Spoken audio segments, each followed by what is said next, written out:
Why, hello there, homies. It's me, the homie Q, and I have a very important message for you about sharing, because sharing is caring. Every day, millions of homeless people suffer because they don't know about the Superhero Homies podcast. Thankfully, there's a way all of you can help. Simply tell your friends, family, and even your shitty coworkers about the podcast, especially them. Also, leave a review. 5 stars, please. This can help miserable fucks all over the world to get a sense of humor and learn more about comic books. Hell yeah. Thanks, guys.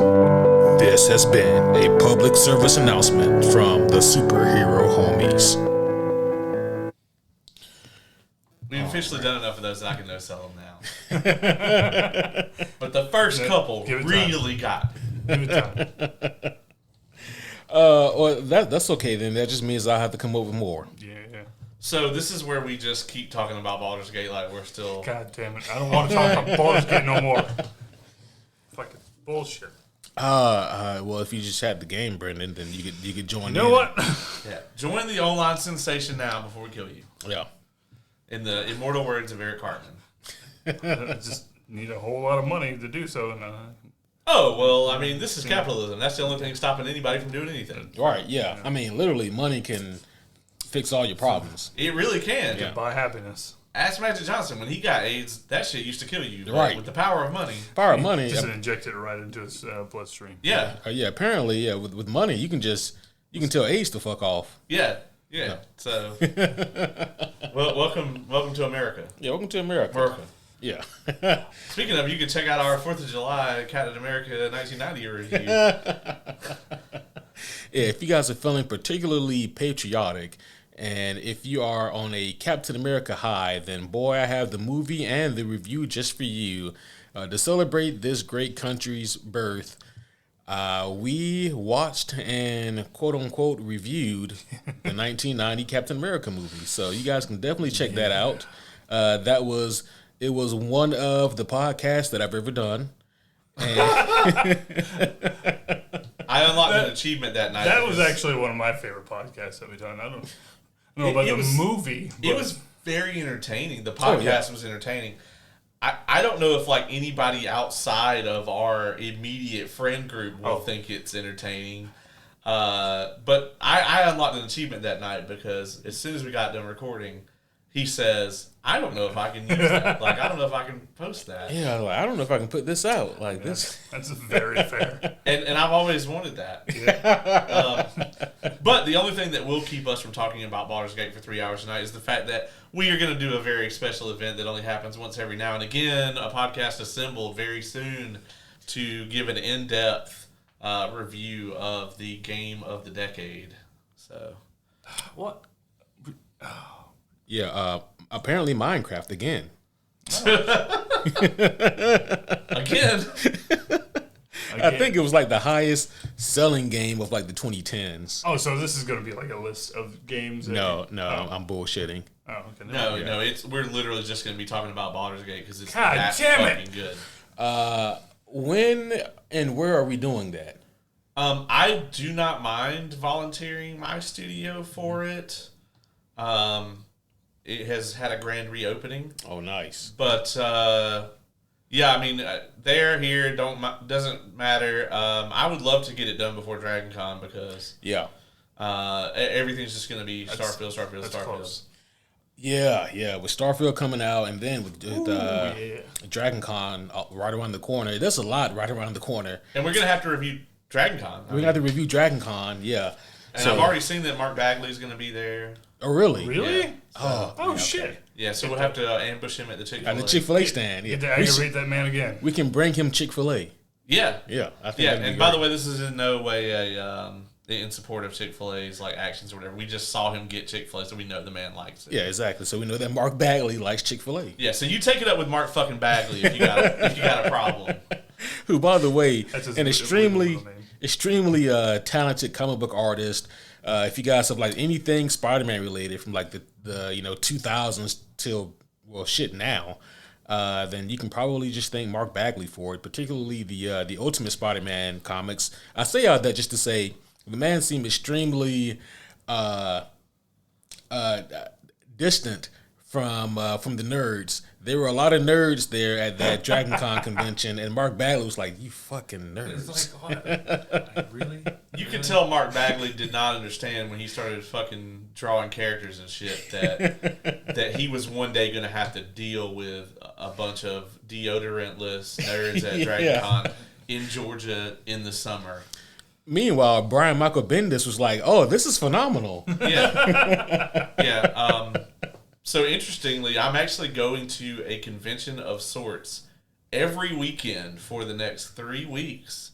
Oh, what? I'm going to Soda City Comic Con this weekend, where I'm going to meet Sean Astin, which is going to be phenomenal. Hell yeah. One Hobbit down, 3 to go. I actually, it sucks because my weren't they girlfriend at Dragon Con one year? They weren't at Dragon Con, but they were at Atlanta Comic Con. Oh, okay. Which is where I met Kevin Conroy that year. That's right.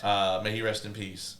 And all 4 of them, I was in Atlanta that weekend, and all 4 of them were there.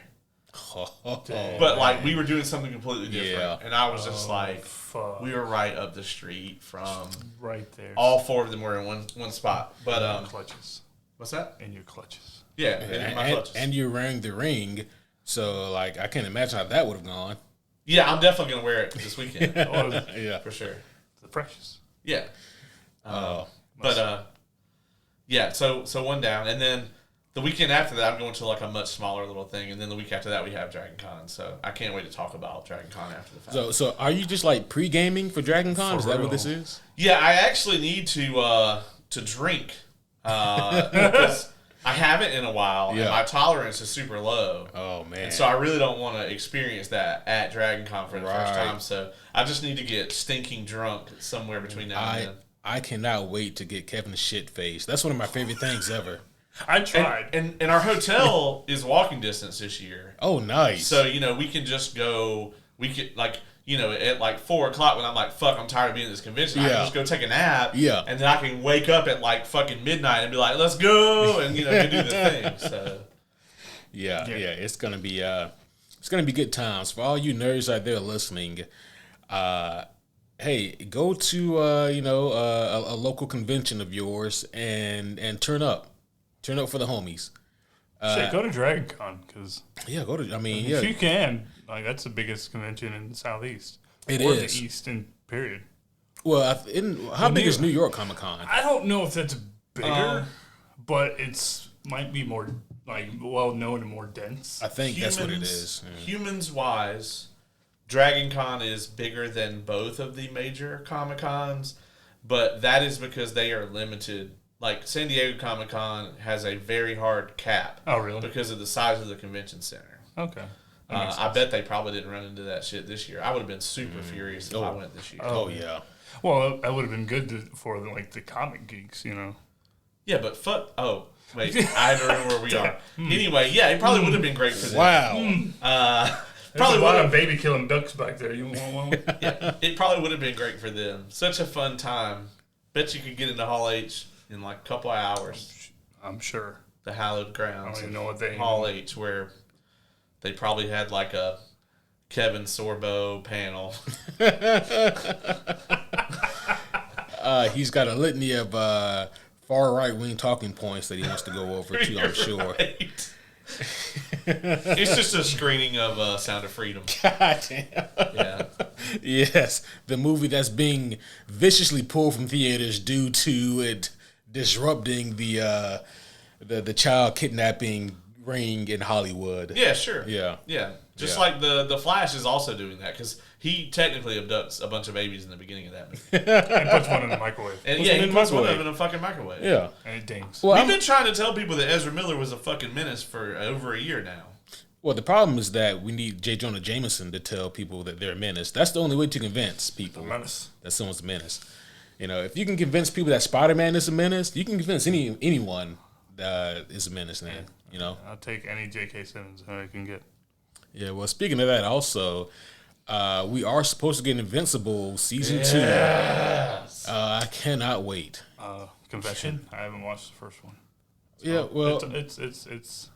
Brendan, look. Do we need to go to my house after this and just watch the whole first season? I mean, I have to get up really early tomorrow, but we can, you know. I'll be down. This is the middle of the day for me. Shit. God damn it. Jeez. Yeah, it's really good. I mean, I'll just leave it at that. You know, they It's very violent from what I could tell. yeah. How many Run the Jewels songs do you think we're gonna get in season 2? Oh man. They came out with an album since the first season. So. What's Run the Jewels? Jesus fucking Christ, man, we don't have time for this. You know, I should have known that he didn't know any Run the Jewels because he was on a podcast with Oz and I, and we referenced Prince. And motherfucker didn't know any Prince songs that we were referencing. You did not. On Purple Rain. We have it recorded, and just so you know, so it's not like you can just bullshit your way through this. I knew one song. Yeah. I didn't say I didn't like Prince. I just. Yeah, you know. No. I'm still on Run the Jewels. Yeah. What the fuck? Anyway, are we playing the game tonight? Is that a guy? Oh yes, let us play the game. I'm still. Jesus, go ahead and Christ. fire it up so I can beat this uncultured fuck, and then we can talk about this movie. All right, fine. Okay. All right. I have them in mind, and before anyone, Brendan, raised the question, yes, this is a superhero or a comic book character. That's a fair question. It is not a fair question, Brendan. It's a waste. There was one time we did video games. And I said, specifically, this is a video game character. Oh, well, I mean, that's fair. So how's the split with 2 people? Yeah, so with 2 people, it's still going to be 3 guesses between the 2 of you, so I'll let you guys decide how you want to divvy that up. And yeah, it's going to be, we're going to do, because there's 2 minds, we're going to do 12 questions instead of 15. So 6 So you each get 6. Yep. Okay. And it'll be back and forth. We're on balanced mode here today. It's like all things should be. Okay. All right. You want to go first? Sure. Be my guest. I'll start out super All right. basic. Is this a male? Yes. Okay. Are they the titular character of whatever they are in? Yes. Is this a... Well, I guess it would have to be. But just to make sure, hero. We'll say yeah. I don't know if I like that answer. Are they featured in a live action movie or TV show? Yes. But my last question still applies to that. You like what question? Does that count as another question? Because my last question was, are they the titular character? Mm-hmm. But that still applies to the... Yeah. Okay. Just making sure. Just as clarification. Yep. Would this be a Marvel character? No.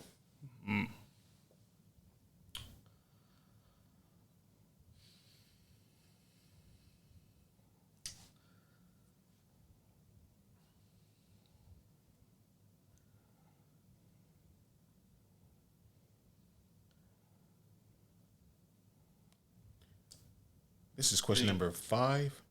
I've got to keep count. This is my 3. You're 3. So yeah. So this would be... That was 5. Oh, okay. This is 6 when I ask it. The movie or TV show that they were in, did it come out in the last 5 years? Yes.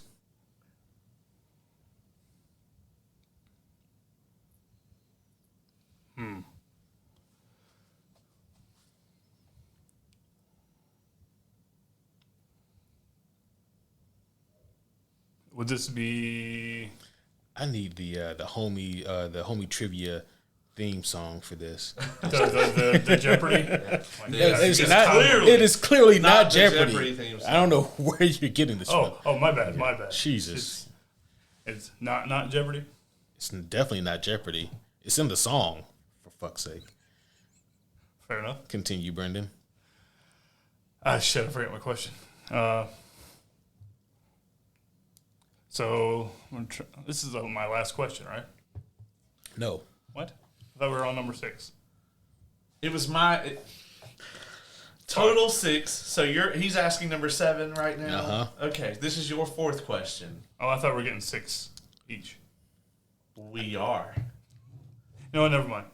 I've had 2 hours of sleep.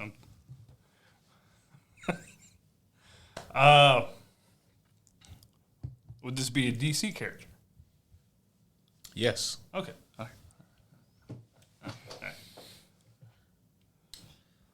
Turn that door, I think. So to recap, it's DC. They're the titular character of the live-action movie or TV show that they came out in within the last 5 years. So I feel like we've narrowed it down Do considerably. we want to sample it to a TV show or a movie? I'll ask. You can. Oh, okay. My bad. Does this character,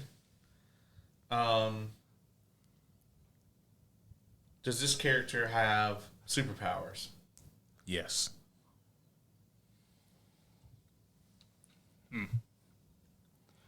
It's a DC character. I don't know DC characters. I'll give you my thought process. I was ruling out Peacemaker. Yeah. Does he not have? Yeah. No. He's just. Yeah. Okay. Never mind. Do you really wanna? No. Yeah, I mean, if you really want to rule him out hard, You want to find out? Is it Batman associated? Is he? I don't know what I said. It. No. Okay. Well, fuck me. There's a total of 3 more questions left. I swear. did you? I just know it's not Weather Wizard or Weatherman, or whatever the fuck his name is. So what question did you ask, or did you just burn your? Did you just burn a guess? I probably burned a. No, I did not burn a guess. No. So He it was asked, a question.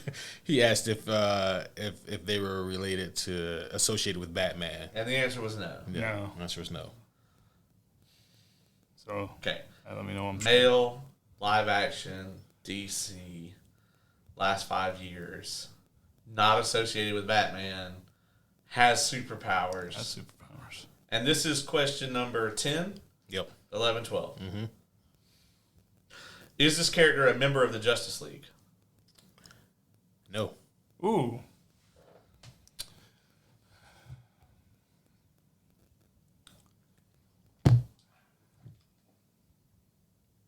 I see the gears turning in Brendan's head. Yeah. And smoke coming out. Bead of sweat coming down the side of his head. It hurts. His palms are sweaty. Mom's He's Weak. weak. Arms are heavy. Oh, geez, is that vomit on your sweater already? Sounds like it could be mild spaghetti. Oh, he's nervous. But on the surface, he looks calm and ready to drop bombs. But he keeps on forgetting that he's on the goddamn homies trivia right now. Does this character be part of the Doom Patrol? Negative. Okay. Well, That was your last question. oh, shit. I thought I'd throw out a wild one out there. That's not bad. Not a bad guess.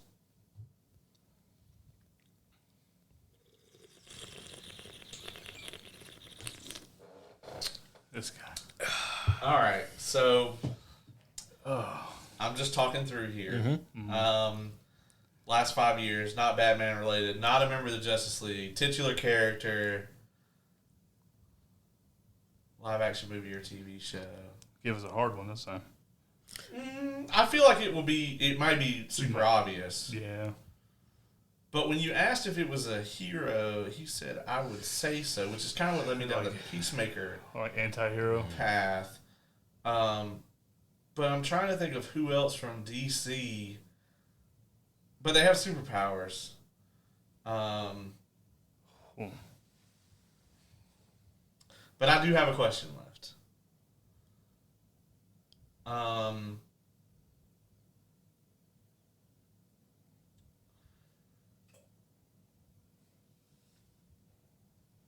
Did I review this movie or TV show with you? You did not. Okay. All so right. that is helpful. Trying to remember everything that y'all reviewed. Last 5 years. Mm-hmm. So now you guys have your... We have 2 guesses.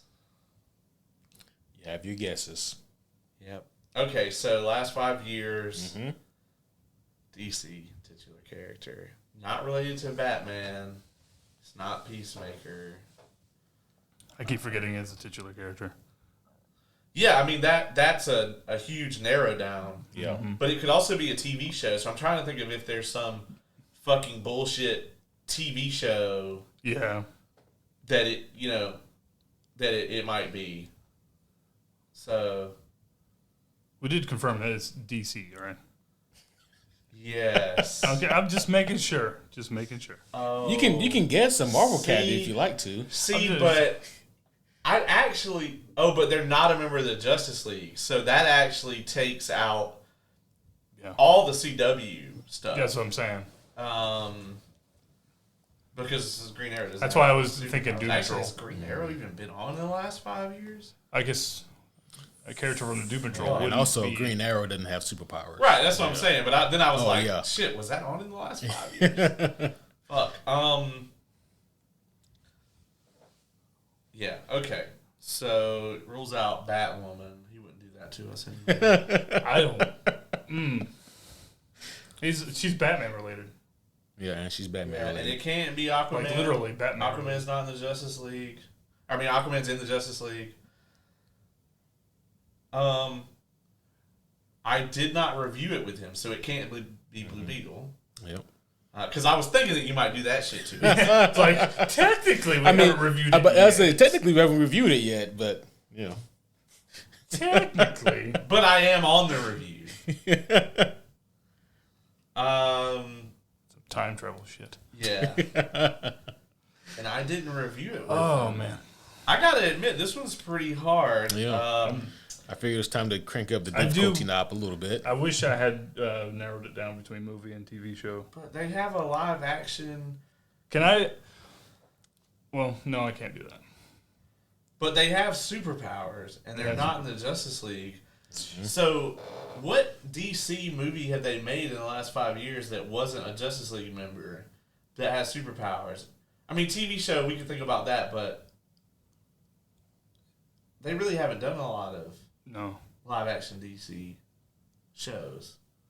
Well, I'm thinking of the, like... But those are all group names. I can't really think of any, like, particular... Like, you have, like, Titans and Doom Patrol and Gotham Knights, which I didn't even know was a thing until... It wasn't a thing for long. There's, like, Lois and Superman, but he's in the Justice League. Yeah. I thought, like, oh, it'll be fucking Superman. Some more bullshit. Oh, man. Okay. Let's see. This is So rough. I tell you what, I technically said that you guys have 3 guesses between the 2 of you. If you would like, you can burn one of your guesses, and I will give you a hint. Now, the severity of the hint, it could be something that blows the doors wide open or helps you not at all.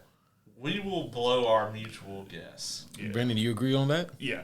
Okay. I was thinking of the whole, never mind. Yeah. Let's go burn that. All right. I think this hint will probably help you guys out quite a bit. This is one of my favorite characters. Okay. That shit didn't help me at all. Oh, man. At all. But when you asked if they were a hero, you said... kind of. Or I would say so. So Yeah, they're I would say very so. anti-hero-ish, apparently.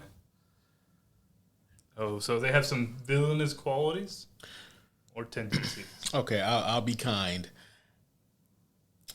When you asked if they were a hero, because the response has to be yes or no, but if I had to add more, it would be they're more or less unbothered. Sounds like a mercenary.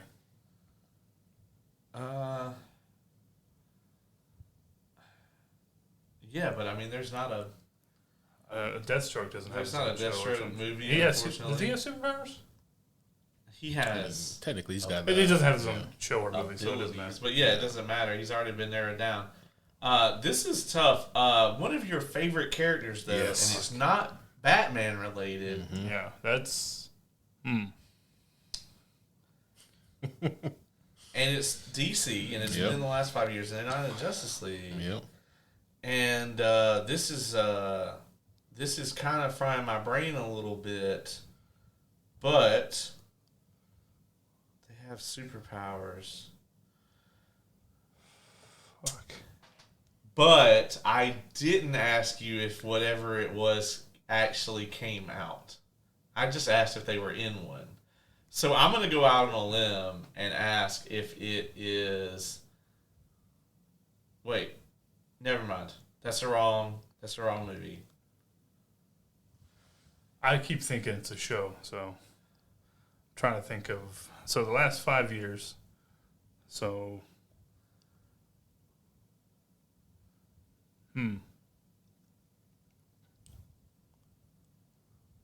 Because they made... They technically made a... was it a Supergirl movie that they made and shelved, or was that a Batwoman movie that they made and shelved? They shelved Batwoman. Okay. Yeah, Batgirl. Batgirl, yeah, they shelved I was about to say yeah. that that's But the that show. he wouldn't do that. Like that doesn't. But it said not Batman related. Yeah, definitely not Batman related. So that's completely that's out. Okay. Oh, we're gonna be so mad. We probably are. I'm already mad.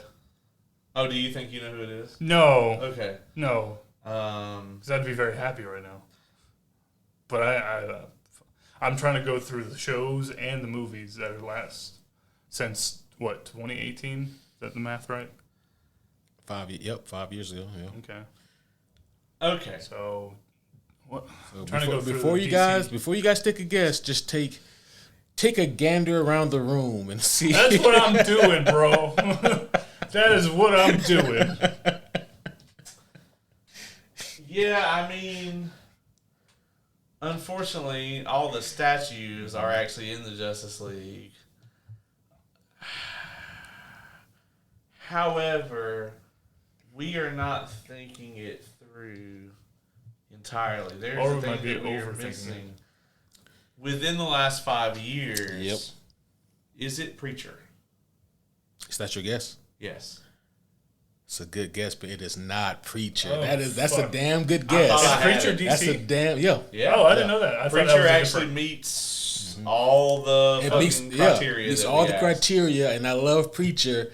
That was damn close. Yeah. Damn close. So, but that's it. We lost. Who is it? No, you got one more. I I said you had 3 guesses total. You burned one. Oh, he didn't burn his guess. No, I didn't burn my yeah. guess. Man, I only used my guess because I thought he burned his guess. What the fuck? If I thought that you had burned your guess, I would have made you burn yours before I used mine. Now, Brendan, Well, now I'm just gonna be if over you here. if you really want bragging rights, Oh man. you got to get this shit right.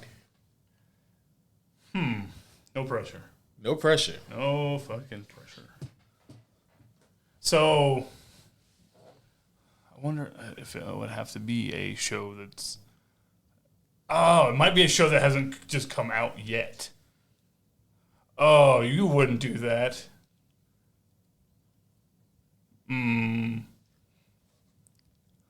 would be really mean. Do I strike you as an unfair man, Brendan? I don't even strike you at all. I could, but I don't. That would be very rude, sir. What's coming out, bro? Oh, I'm out. God damn Yeah, it! he's out. Don't be asking for help. Yeah. This is on you. Yeah, I'm out, bro. I thought you burned your guess, so. Let me hear your guess. And like, I'm trying to not being Preacher, it meets all the criteria of all 12 questions that we asked. Yeah. So I don't know what the fuck He said that was close. It was really close. I don't know any Preacher-related characters. I'm not familiar with him too much. Yeah, I mean, there's another show in that vein, but I can't think of it. Now I'm trying to look around the room and see if it'll like jog my memory. Hmm. And like, Batwoman doesn't have superpowers. I need a guess, Brendan. Yeah. This is all Marvel shit over here. Yeah, man, I don't know what the fuck to tell you, dog.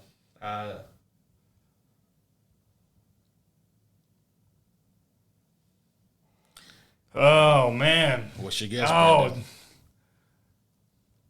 damn it. Oh, I'm just gonna shoot a wild guess out. Swamp Thing. Again, not a bad guess. That is incorrect. I would tell you what, though. The one thing that both your guesses had in common, they both do meet our criteria. Swamp Thing did have a TV show or a movie that came out within the past 5 years. So did Preacher. The show ended within the past 5 years. They are both DC Vertigo imprint titles, meaning that they were published underneath the DC Vertigo label, as is the correct answer, which is Sandman. Oh, fuck. Wow. All right. Well, How bro? I hope that Kay does not listen to this because she loves Sandman. She's actually read it. Oh, and man. she's never gonna. I'm never gonna get past it. So, So I was saying, like, take a good look around. There's 7 books up there. yeah, take a good look. I don't know why Sandman never occurred to me, but like I was for sure that I had it with Preacher. Yeah. Oh, because I know you love Preacher. I do. Yeah. But for some reason though, like I know in my brain that Sandman is DC, but like the show is so good that I just don't even associate it with DC. And also, it being on Netflix, a DC show on Netflix is really also not on Max. Not on Max. Yeah. And it's also like I just associate it with like Neil Gaiman. Like, you know, it's like this is Neil Gaiman's brilliant shit that he came up with. He just happened to be at DC at the time. You know what I mean? Like they didn't do shit. Oh, you know? Yeah. I still need to watch that show.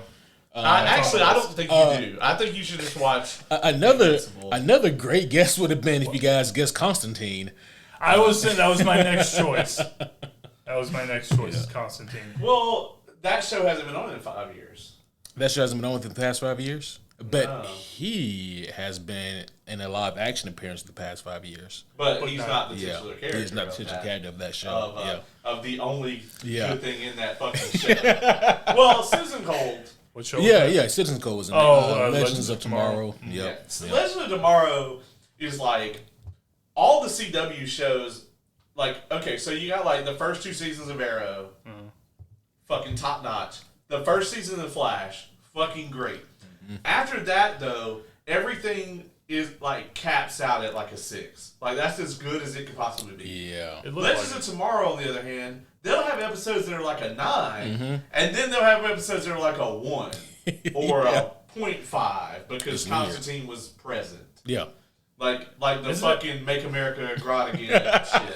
Oh, shit. That's like the cringiest thing they ever did.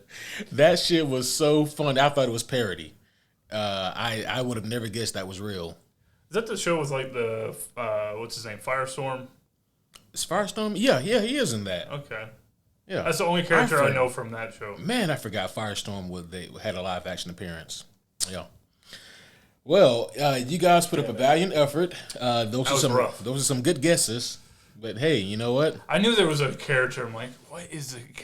There's a character that's super obvious that we just and one of your favorite characters. Yeah. So, for most people, when they sleep, they pray to never dream of Freddy Krueger. That is terrible. Also, Scary Terry.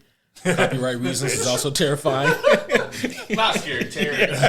Scary Terry, bitch. Come for you, bitch.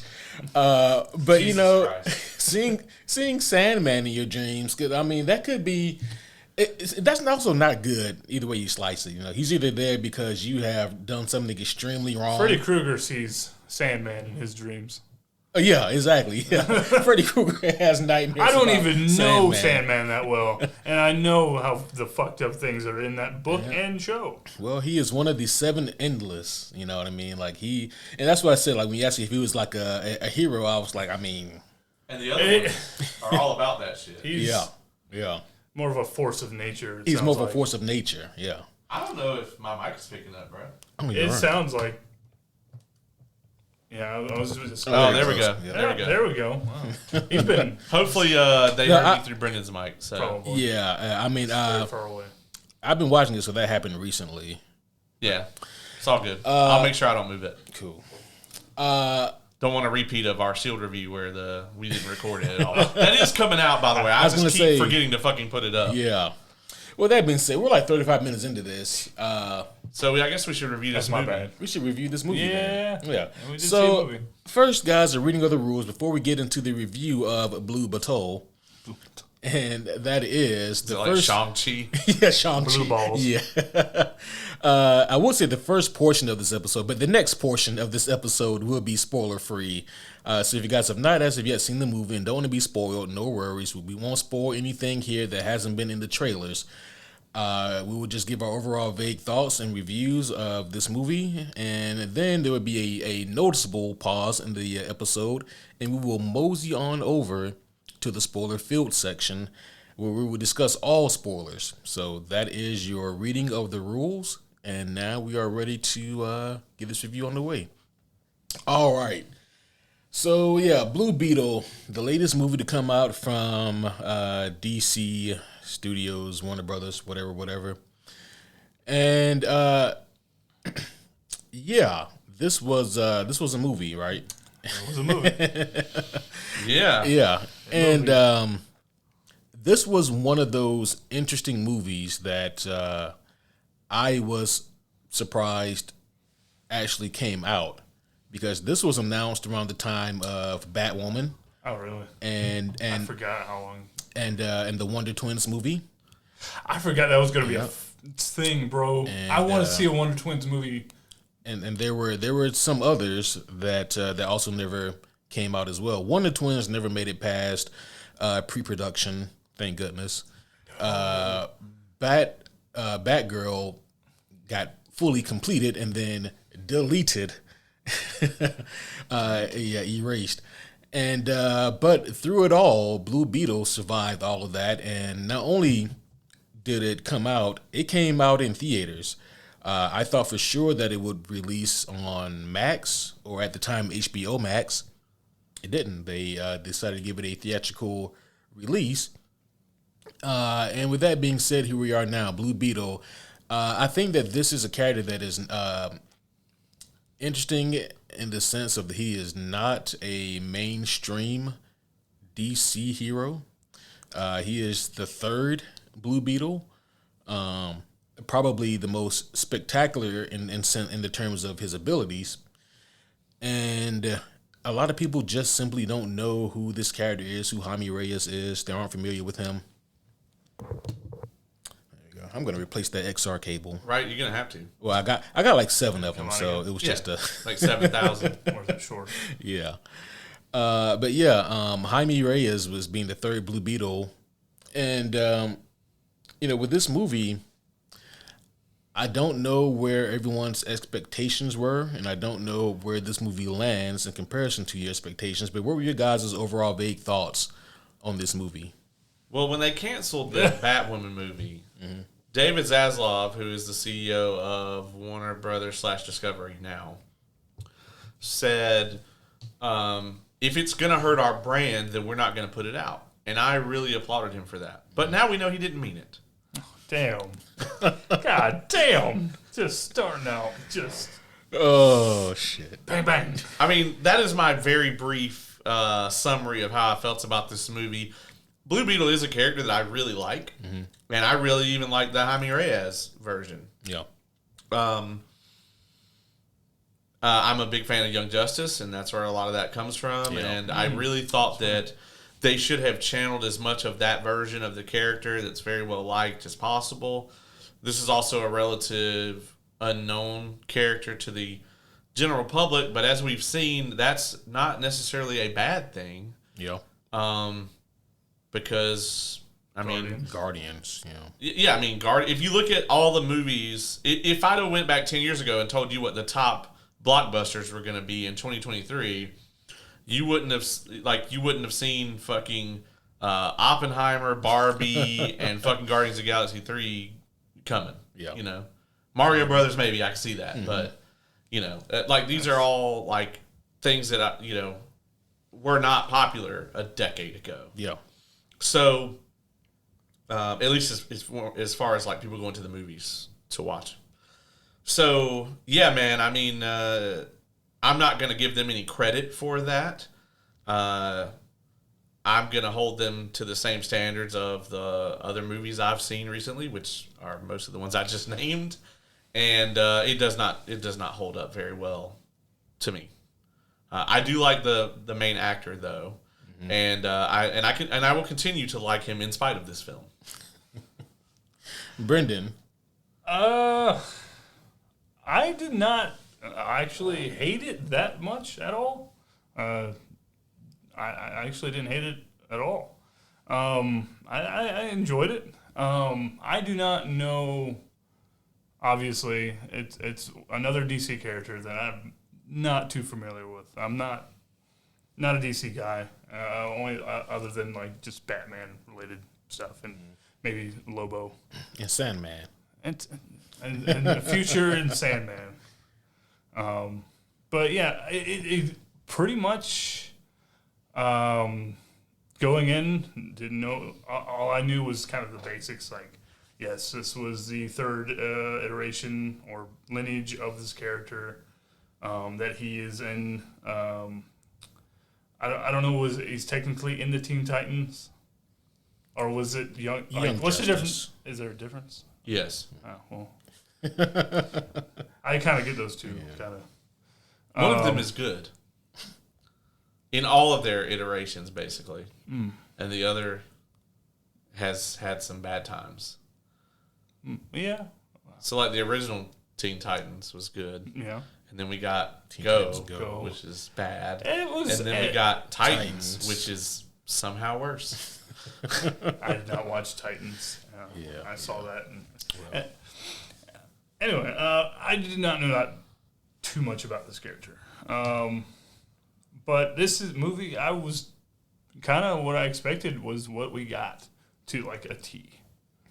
Like, I enjoyed it for what it was, but as you could see, like there was hardly no one there. There's no one there. I felt bad. Yeah, I'm gonna tell you now. The box office for this movie, I think it did on like Metacritic and Rotten Tomatoes. I mean, which I don't understand. Unfortunately, it's not horrible, but it's not great either. So it's just going to be one of those kind of just happened.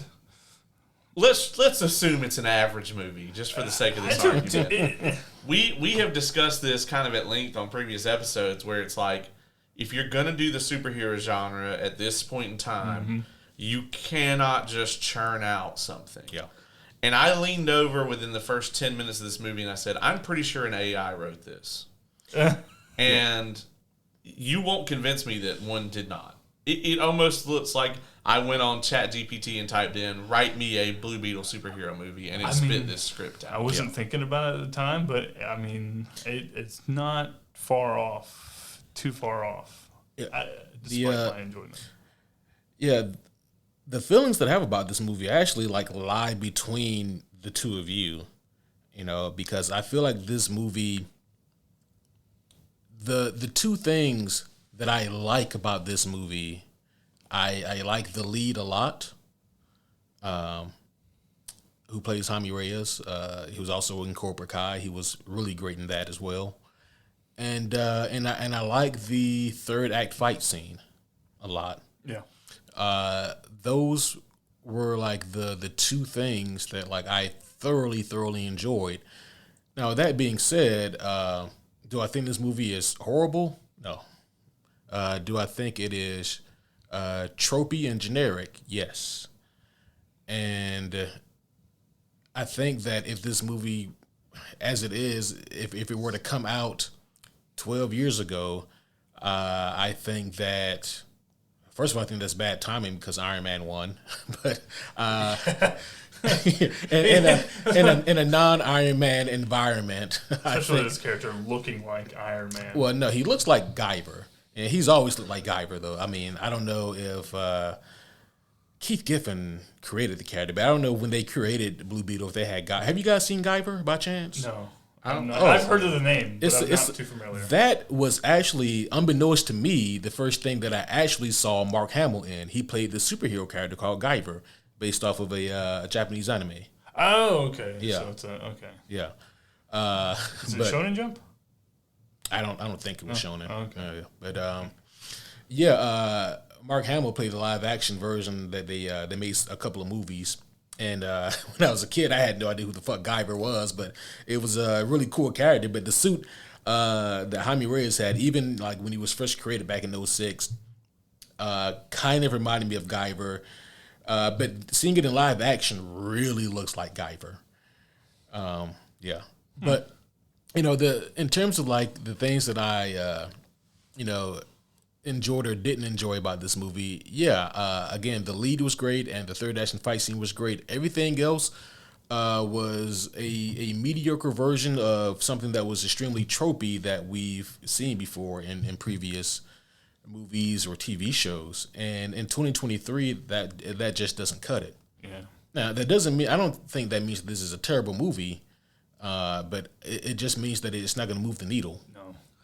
I looked it up, by the way. 60 on Metacritic, 79 on Rotten Tomatoes. Yeah, that sounds about right. Which means that because of the difference in the way that those two things, Metacritic, for those who don't know, is an average of the actual numerical scores, which I think is a lot more accurate. Rotten Tomatoes looks at everything as either good or bad. Mm-hmm. So 79% of the people, of the critic reviews, didn't hate this movie. But then, according to the Metacritic score, they didn't love it either because it's got an average of a 6. Yeah.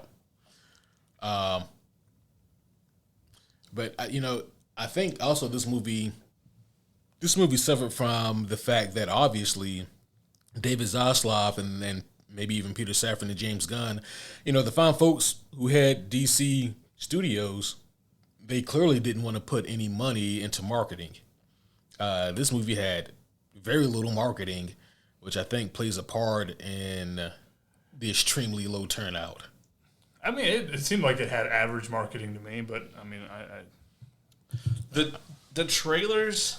I originally thought that the trailers for this movie were not good, and then I saw the movie and I was like, "Fuck, man! I want the movie that the trailer said I was going to get." Damn.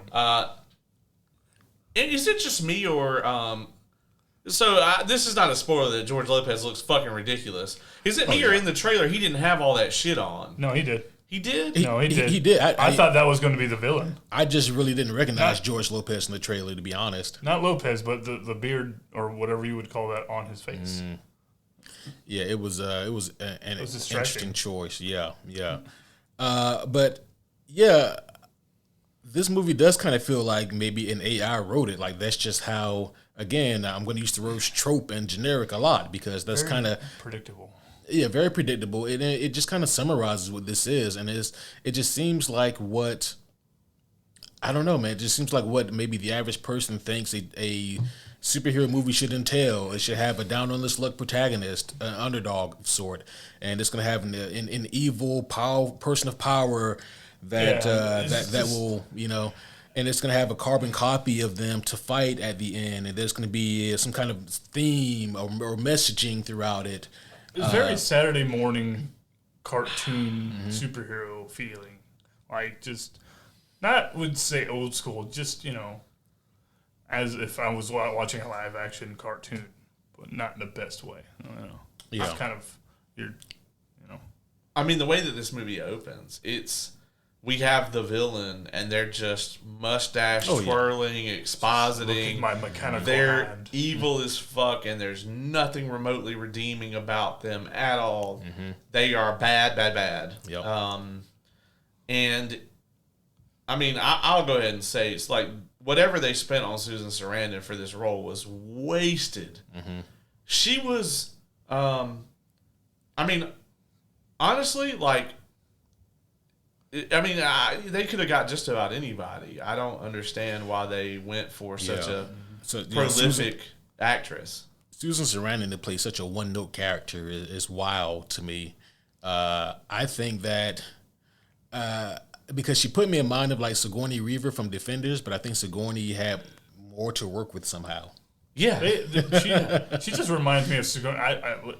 Admittedly, I thought it was Sigourney Weaver at first, and she just reminds me. I get them two mixed up, like those two ladies. She was better in the Mother Lover video than she was in this movie. And that's a hell of a pull. And, you know, like, this is really getting into, like, any kind of spoiler territory, you know, but, like... I don't know what you could spoil about this movie, though. That's the thing. Like exactly what you think is going to happen, happens. Yeah, that's true. But, you know, so it's like anti-Tenet in that regard. I don't know if what I thought was going to happen there's nothing happened to in Tenet or not. Happen in that movie. They could have given me what I thought was going to happen forwards and backwards for all I fucking know. I haven't seen it. I have no idea what to expect from that movie. We have seen it, and we can't tell you anything. So oh shit. All I know is John David Washington is awesome. Yeah, he's great. Yeah, that's about all I think. And Pattinson, Robert Pattinson, yeah. Yeah, I was gonna say, so this movie, like, I see some of like the subtle and some of the not subtle, you know, comic book aspects that they take and kind of loosely adapt here, you know. I was going to ask you how accurate, because you both know this character a hell of a lot more than I do.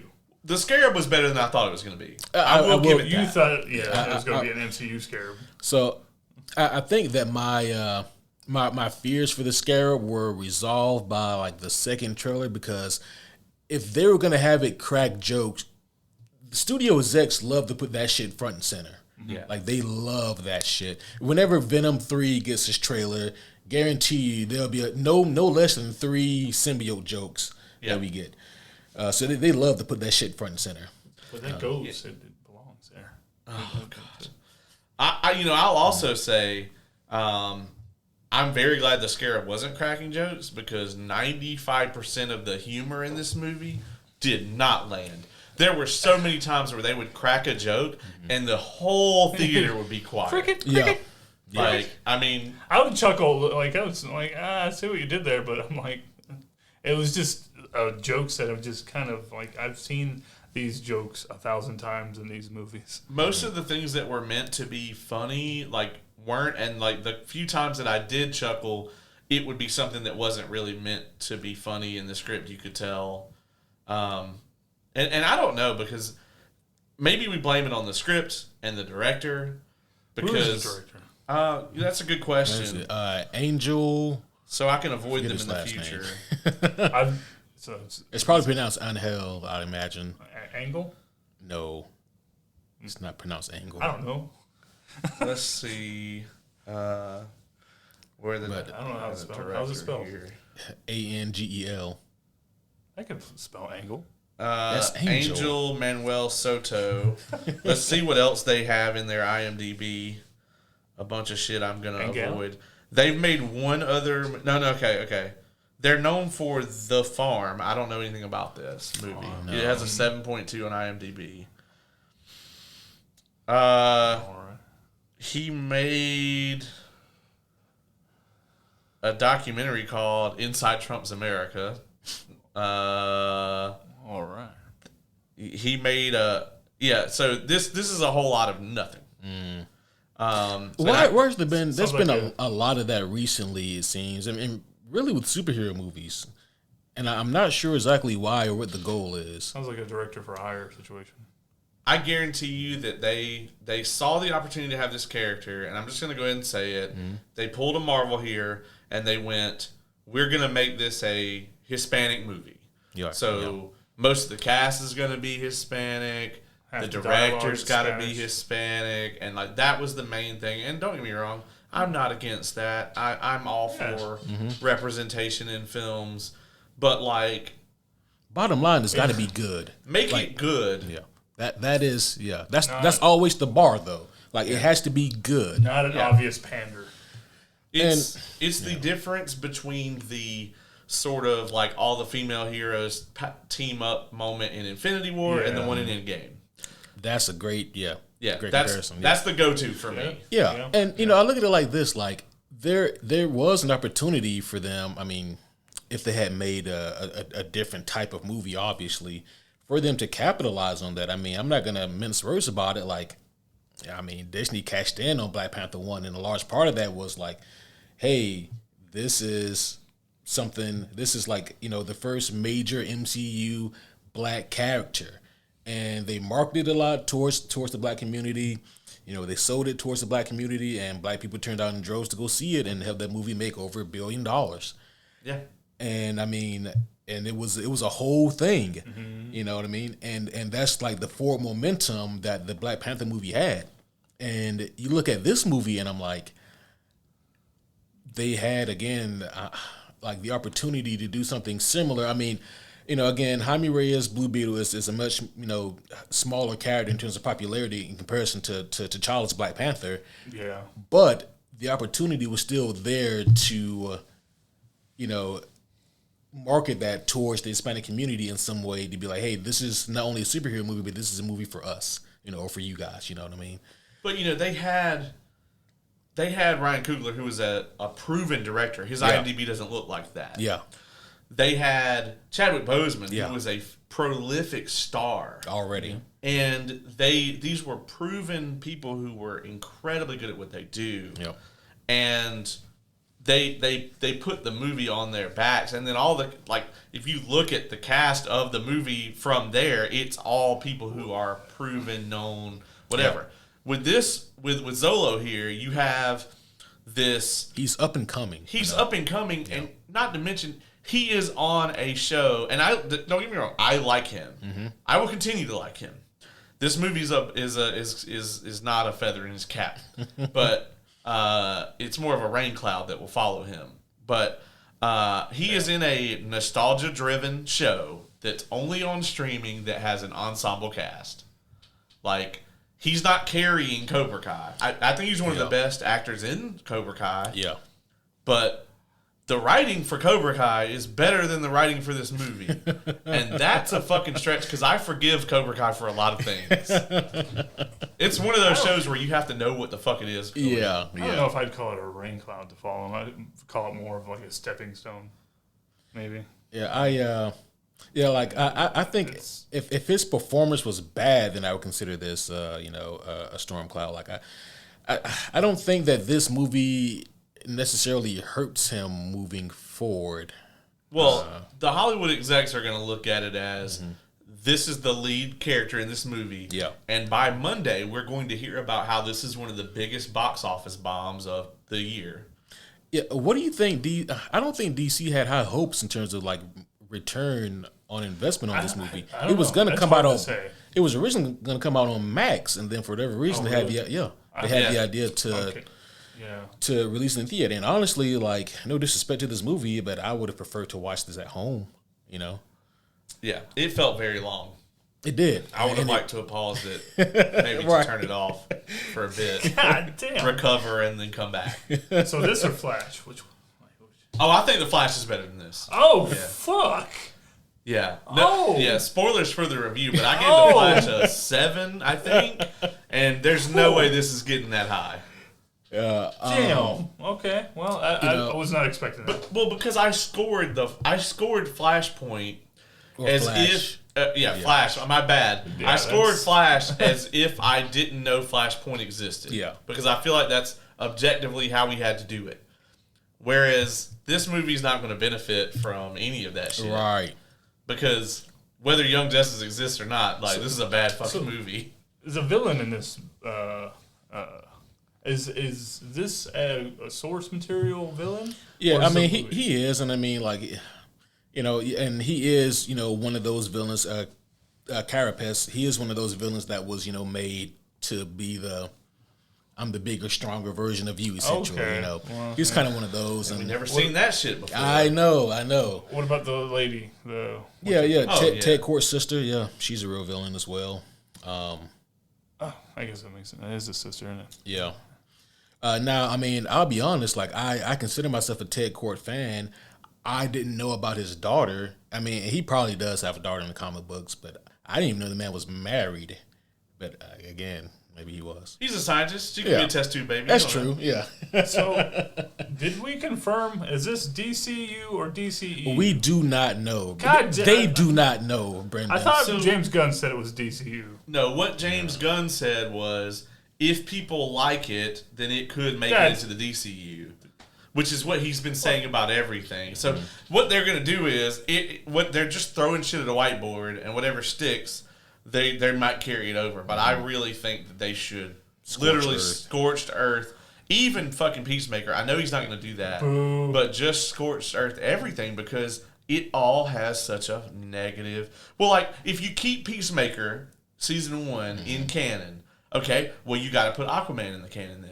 You got to put Ezra Miller in the canon. Yeah, but you can still keep it. And Shazam. He shows up at the end.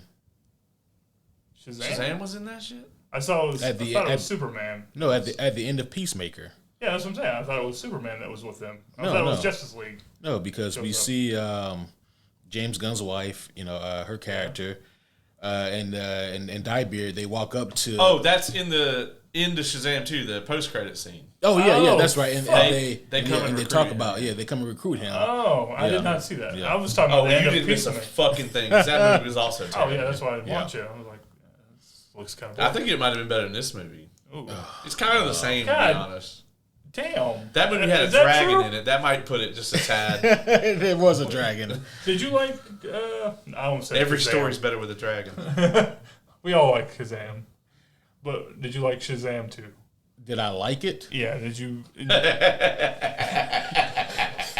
you hate it? Okay, Like, so let's just say that, like, before Shazam 2 or even after Shazam 2, like the bar for DC movies was here. It remained there after Shazam 2. Okay. After Shazam 2 walked under it. Comparatively to this, what would you? It's roughly the same. Really. Yeah, just it's roughly predictable kind of. I mean, Shazam. Admittedly, Shazam 2 would score a little bit higher for me. I guess I should just go watch Shazam 2. I don't know. Yeah, it was good. I mean, but it's incremental. But it would Shazam 2, I think, would eventually score higher for me in comparison to this, because again, like, this movie Shazam 2, you could tell had a much higher budget than this. See, I'm one of those, like, it needs to be really, really awful or really, really good. Because if it's just boring and just, like, I don't want to just waste time, I mean, so we're at the point now where, like, movies that would be considered, mediocre, now they no longer fly.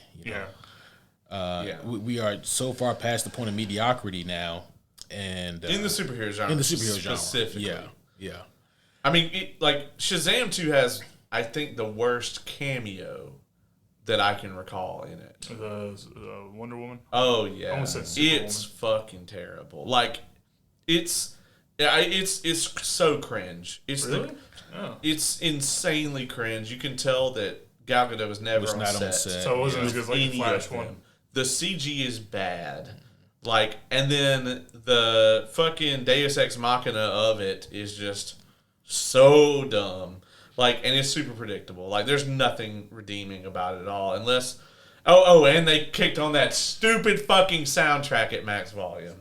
Look what you fucking started. I see that. Anyway, my bad. Send this man down memory lane. I think I did review that one with you. You did? Yeah, so you can go and hear my thoughts about that right here on the channel. Yeah. I don't know if that's necessary anymore. I mean, and again, like, not to downplay this movie, but I mean, like, there's not a whole lot more really that I can feasibly add to this. I mean, if we want to, Sure, we could talk about the tone, the pacing, the action, the plot, but I mean, well, I do have 2 notes on that. yeah. I think the soundtrack, there was a couple eye roll soundtrack moments. There were the tropey moments. Let's kick in the classic rock for this action. I actually enjoyed that. That was kind of nice. Dude, we're at the point fucking now. Motley Crue has been used in that fashion 100 times. But it doesn't get old. I mean, it's no, dog. It was old 50 times ago. God, it's like what's the song they used in Love and Thunder? Fucking Immigrant. No, was that they used Immigrant Song in Ragnarok? Yeah, they used Paradise City. Yeah, and I'm like, both of those, and this is, Ragnarok was 2017. I guess I'm just a sucker for that sort of thing. I can't say that it just doesn't get old. You're the audience for that. Yeah, I mean, everybody has their guilty pleasure.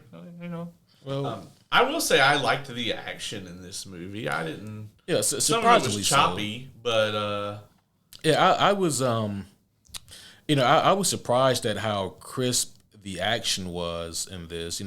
Considering that the movie again has a pretty low budget, they don't go a whole lot of places in this movie, which I think is good. It prevents them from globe trotting too much. Looking at you, Aquaman.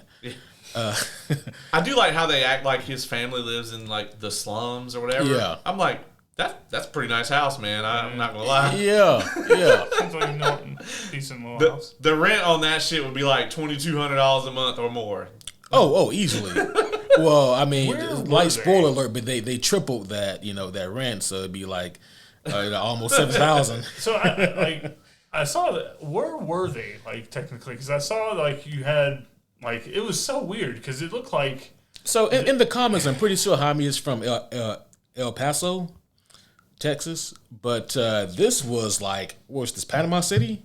No. It did say where it was. It's not Panama. It's something like that. It's like Panama or something like that. Paloma. Yeah, I forget what this was, but I was like, it's somewhere in the Florida Keys. Yeah. So I was the aesthetic of that city was just all right, well, does this place really look like this? Or no, it doesn't. It's just just kind of the weird Tron version of this city. Basically, they were trying to make it look kind of like futuristic, dystopian. I noticed that it was a LexCorp building and a couple other Easter egg type things. Oh, I mean, honestly, I missed that. There's a LexCorp building. Yeah, that was a LexCorp building. Oh, and something else. But Queen Industries show up anywhere? No. Possibly. There must have been a satellite office for LexCorp. It sounds like a shitty place for LexCorp to have a building. Right, yeah. Guaranteed, Les Luthor has never been there. Yeah. He's like, we have a building there? There was another little Easter egg, but I'm forgetting what it was. At most, one of his clones might be in there. Yeah. Lex is never there. It was definitely a gratuitous of, here's a pause screen. Let's see how many things you can pick out. Yeah, one of those. Yeah. So surprisingly, I really enjoyed the action here, and it does help that besides he fights 2 things: guards and the main bad guy. Yep. And that's about it. But I would rather them keep it small and narrow and decent versus having him do, fighting a varied things and have it be shitty. Also, this is the second time that someone who's not Green Lantern has out Green Lantern. Yeah. I don't know if either one has technically even out Green Lantern. That in live action. Yeah, I'm saying in live action even, and I'm like, no. I mean, the things that he had was just kind of shockwave guns and swords. That's pretty much what he did.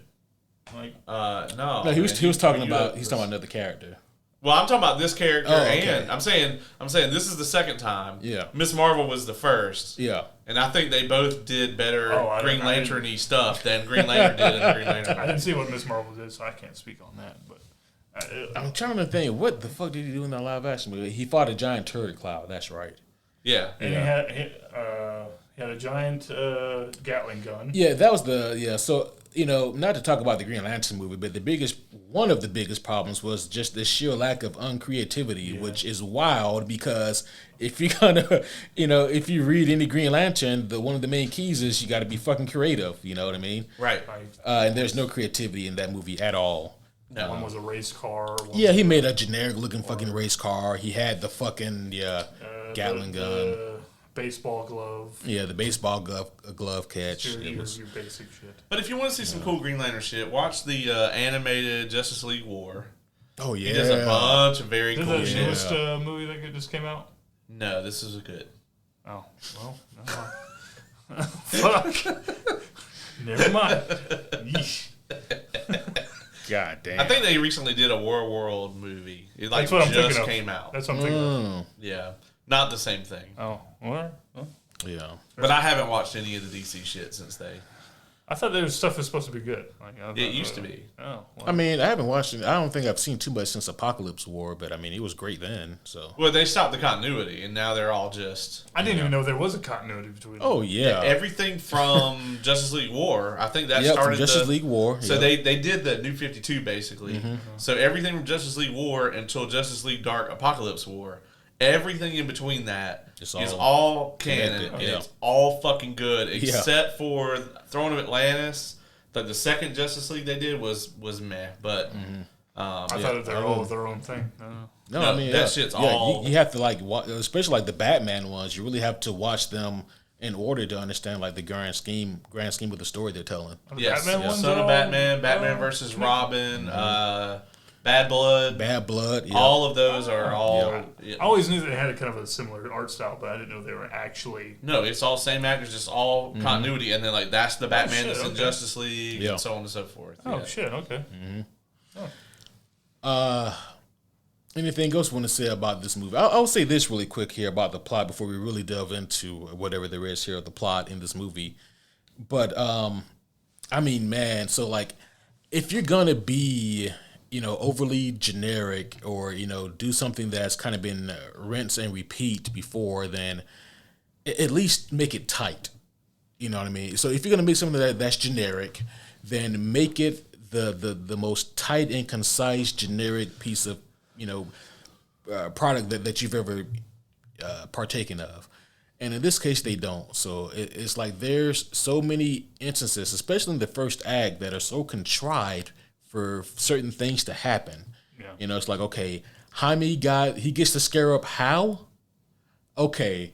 That doesn't make Just here you go. Yeah. And then again, it's like there's always the part of me that has to separate like the movie from the comic books, and I'm like, it was so that's what I wanted to ask you about, like, is like how accurate does this kind of so Ted Kord dies in the comic books, and it was done brilliantly, right? Because no one, the whole story behind when Ted Kord dies is Jeff Johns wrote it, right? And so the idea was that like no one really cared about the character Ted Kord, and that's fucked up. It is. I mean, because it was kind of meta in a sense because he was always considered third tier Batman. You know what I mean? So you meant like in continuity, like in canon, no one cared about him, or they treated him, you know what I mean, lesser than. So like for example, the whole idea of like why Ted Kord got killed was because he stumbled upon this conspiracy theory about the OMAC units, and he pieced together that there's a bigger conspiracy going on here.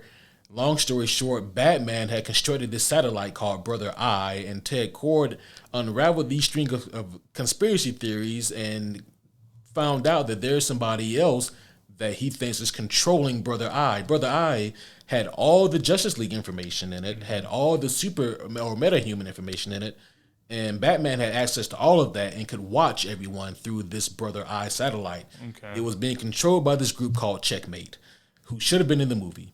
And the head of Checkmate was Maxwell Lord, who should not have been in Wonder Woman 2, but he should have been in this movie instead as the main villain.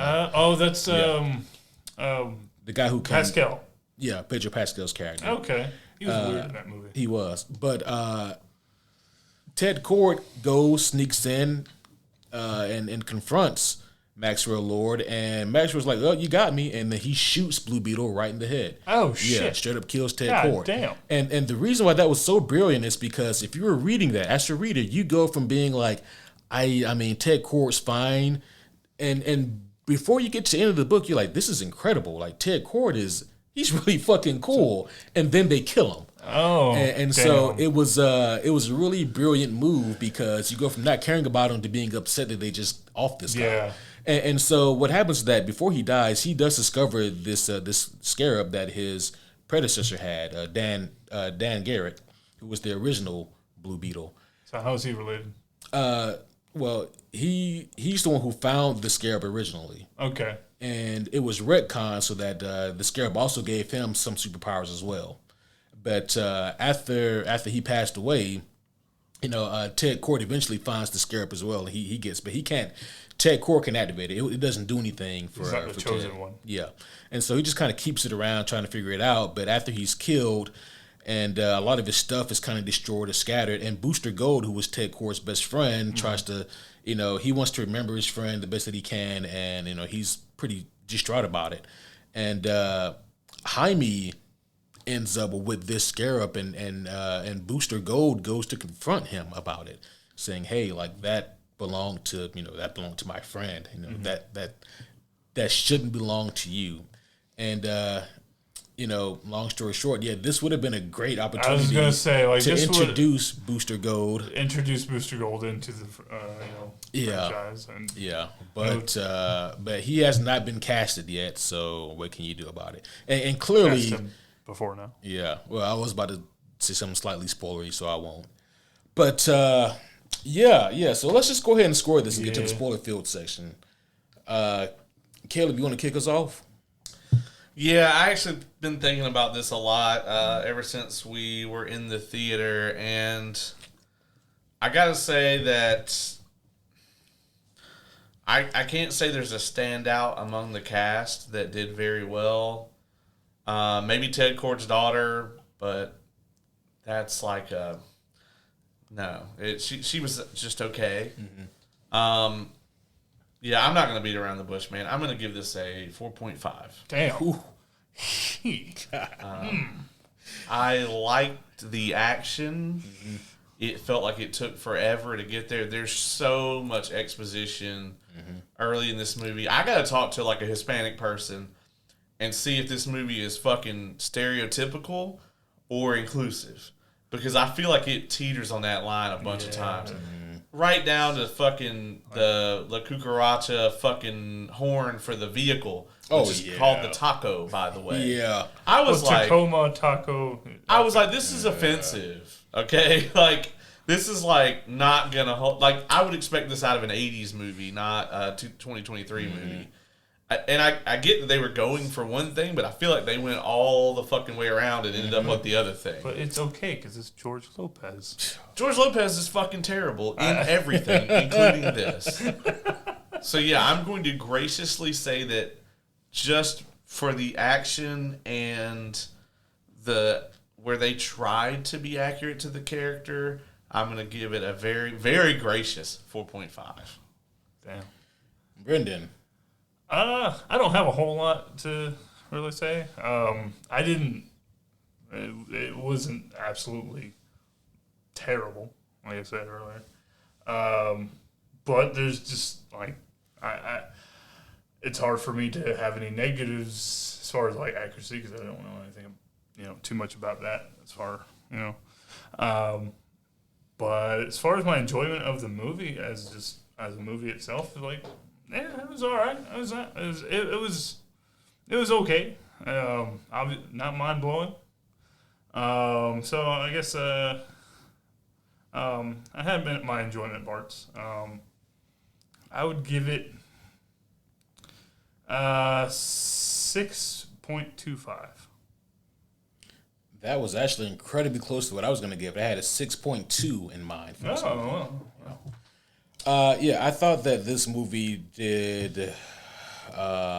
It did about as well as I had thought it was going to do. Yeah.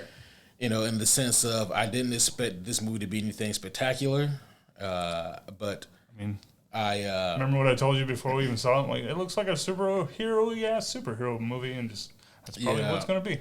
This movie, it doesn't do anything special enough to really stand out, and on top of that, there's just too many things in this movie that are too overly generic and tropey for me to appreciate. And I said this outside of the theater. I think that it adopts a lot of Miss Marvel, and I didn't care much for that either. And there's just too much of the forced idea of this young upbeat person comes across ancient artifact, gets bestowed superpowers. Oh my gosh, what do I do? Oh my gosh, great power, great responsibility, and family, and no kill, and then fight. And I know, like, man, like, not only have I been down this road, I don't even particularly enjoy this road that much. But I didn't think that the movie did anything overly offensive for me to just kill it, but it doesn't do anything to tickle my nutsack either. All right. I love that the journey of the main character is a light switch, where it's like 1 minute it's what the fuck is this thing doing to me? I don't know what I'm doing. And then the next it's this is your destiny. This is what you were made for. The family was very accepting of this thing real quick after what they just saw. I only liked the sister. She's the only person that felt like a real person. I think for me it would be the dad. I liked the dad as well. Yeah, and then the sister for me too. You could tell they really wanted us to love the grandma, but it was just too forced. Too forced. Yeah. Way too forced. Yeah. She was very cartoony. Yeah. She did not, like, she seemed very out of place. She was like a shitty version of the grandma from Courage the Cowardly Dog. Not Eustace. Miriam. Yeah, Eustace is the guy. Yeah, that's right? the guy. Yeah. Yeah, I couldn't remember her name. What do we want to do for the break here?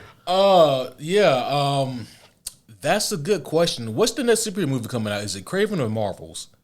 God damn, that was so depressing. God. Yeah, what's really bad is, like, okay, we're all out to dinner the other night, and like, we're sitting here and he's talking about how, like, the we got a depressing ass fucking movie coming out, and I think he's talking about the Marvels, and then he's like, Kraven the Hunter, and I was like, oh, that's worse. When is that coming out? I don't know. I don't. Oh, and is Aquaman pushed? I think it got. Fucking hell. I don't know or care. I'm definitely not seeing that shit in theaters if Amber Heard is in it. So you'll have to tag along for that one. I don't think we'll be getting anything at all for a while, right? Well, the movie's done. Yeah. So yeah, it's been pushed several times now. So they're gonna put out the stuff that's done because they're not gonna have anything else. Yeah, until 2025. Yeah. Right. The rumor is that the strikes are going to end sometime, like, in the next month. Some of the studios are kind of like. Well, I mean, the it's not going their way at all. It's crazy, right? Like, UPS ended their strike in like a week, and fucking. I didn't know they went on strike. Oh yeah, I forgot about that. Well, the difference there, I guess we could talk about the strike during the break. The difference there is that if UPS isn't delivering packages, they're not making any money. Mm-hmm. Whereas Hollywood, if these people aren't working, the studios are actually saving money because they're still putting out content. Right. As a matter of fact, what the strikes are over are the fact that these studios are using these people's work to make infinite fucking money and not paying them. Yeah.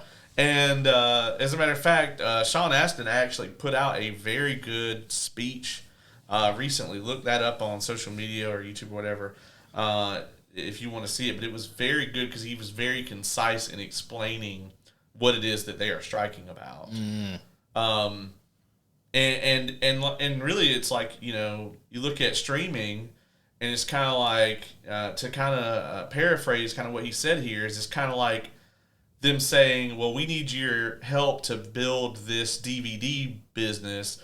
We don't know, how VHS is going to do. But then it's like the streaming business is already built. Right. And they're making a shit ton of money off of it. They're not making what their investors want them to make off of it. Yeah. But people confuse that with they're not making any money off of it. Yeah. The thing about streaming is it really is a fucking cash cow. What it is not, though, for these board members and these investors is it is not a growth cow. Right. Like, and that's what they're looking for. Like Netflix, for instance, makes a fuck ton of money, but they've capped out. Mm-hmm. Everyone has it. Yeah. You're not going to get 3% or more every single year. And in our fucking twisted ass version of what an economy is, we always got to have more. Yeah, they don't want to make some of the money. They want to make all the money. Like 3% growth is seen as stagnant. Anything less than that, and you're basically not doing anything. And I'm like, if you're putting money in the fucking win column at the end of the year, it shouldn't matter. And that's just this awful fucking like economic situation that we've gotten ourselves into. Is it's a growth economy, and like that shit is going to collapse on itself. And we've already seen some industries. To loosely make a maybe a bad metaphor, but to go back to something we were talking about earlier, remember the gold demon in Baldur's Gate? Yeah. Yeah. So like just out of curiosity, I quick save before I made any decision with this creature. And basically, this creature's had like a fucking bandit or a highway bandit or a fucking troll blocking your way from getting to one spot to the next. And it wants gold. And so I give it a piece of gold. And it goes, cool, thank you. I want more. And so I go, how much do you want? He says, all of your gold. Fuck it, let's see what happens. I give him all of my gold. All of my companions disapprove. Yeah, of course. Yeah, because I just gave this creature all of my gold, and it takes my gold and goes, this is not enough. And then a fucking fight breaks out anyway. Yeah. And that's exactly what happened here. Yeah. And so, like, that's kind of how I loosely view this fucking strike going on. Because let's say that your corporation, I'm just throwing a number out here, makes $500 million a year. And the next year, you make $500 million a year. In most people's mind, you make $500 million a year every year, you're doing fucking great. Your business is doing great. But a lot of these corporations, especially like these big Hollywood corporate machines, like, well, what the fuck? You made $500 million last year. Why are we still making, like, our profit dividends haven't increased any more since last year? That graph needs to keep going up. And, like, the fact that they view shit that way instead of viewing it as, hey, motherfuckers, like, it could be way fucking worse. Like, they're incapable of thinking like that. It's always more, and always more and more growth with them, and they're never satisfied. No. They're the fucking gold demon thing in Baldur's Gate. Yeah. And you look at that, and it's just, like A24, who is I don't know if you can call them an indie studio anymore, but they're a minor league studio. Yeah. Has already agreed to the Writers Guild and the Actors Guild 100% of their demands. So they're open for business. Yeah. So it's like, you can't fucking tell me that A24 can do it, but Disney can't. Right. Netflix can't. Universal can't. Get the fuck out of here. And if you can't, then it's because of the fact that you're just bad at doing what you do. Yeah. If you can't do it, then that means your business model is flawed. Yeah. And then we look at it, I think I told you about this like off mic, but our Lord and Savior Brandon Sanderson has been in a lot of talks with Hollywood. Right.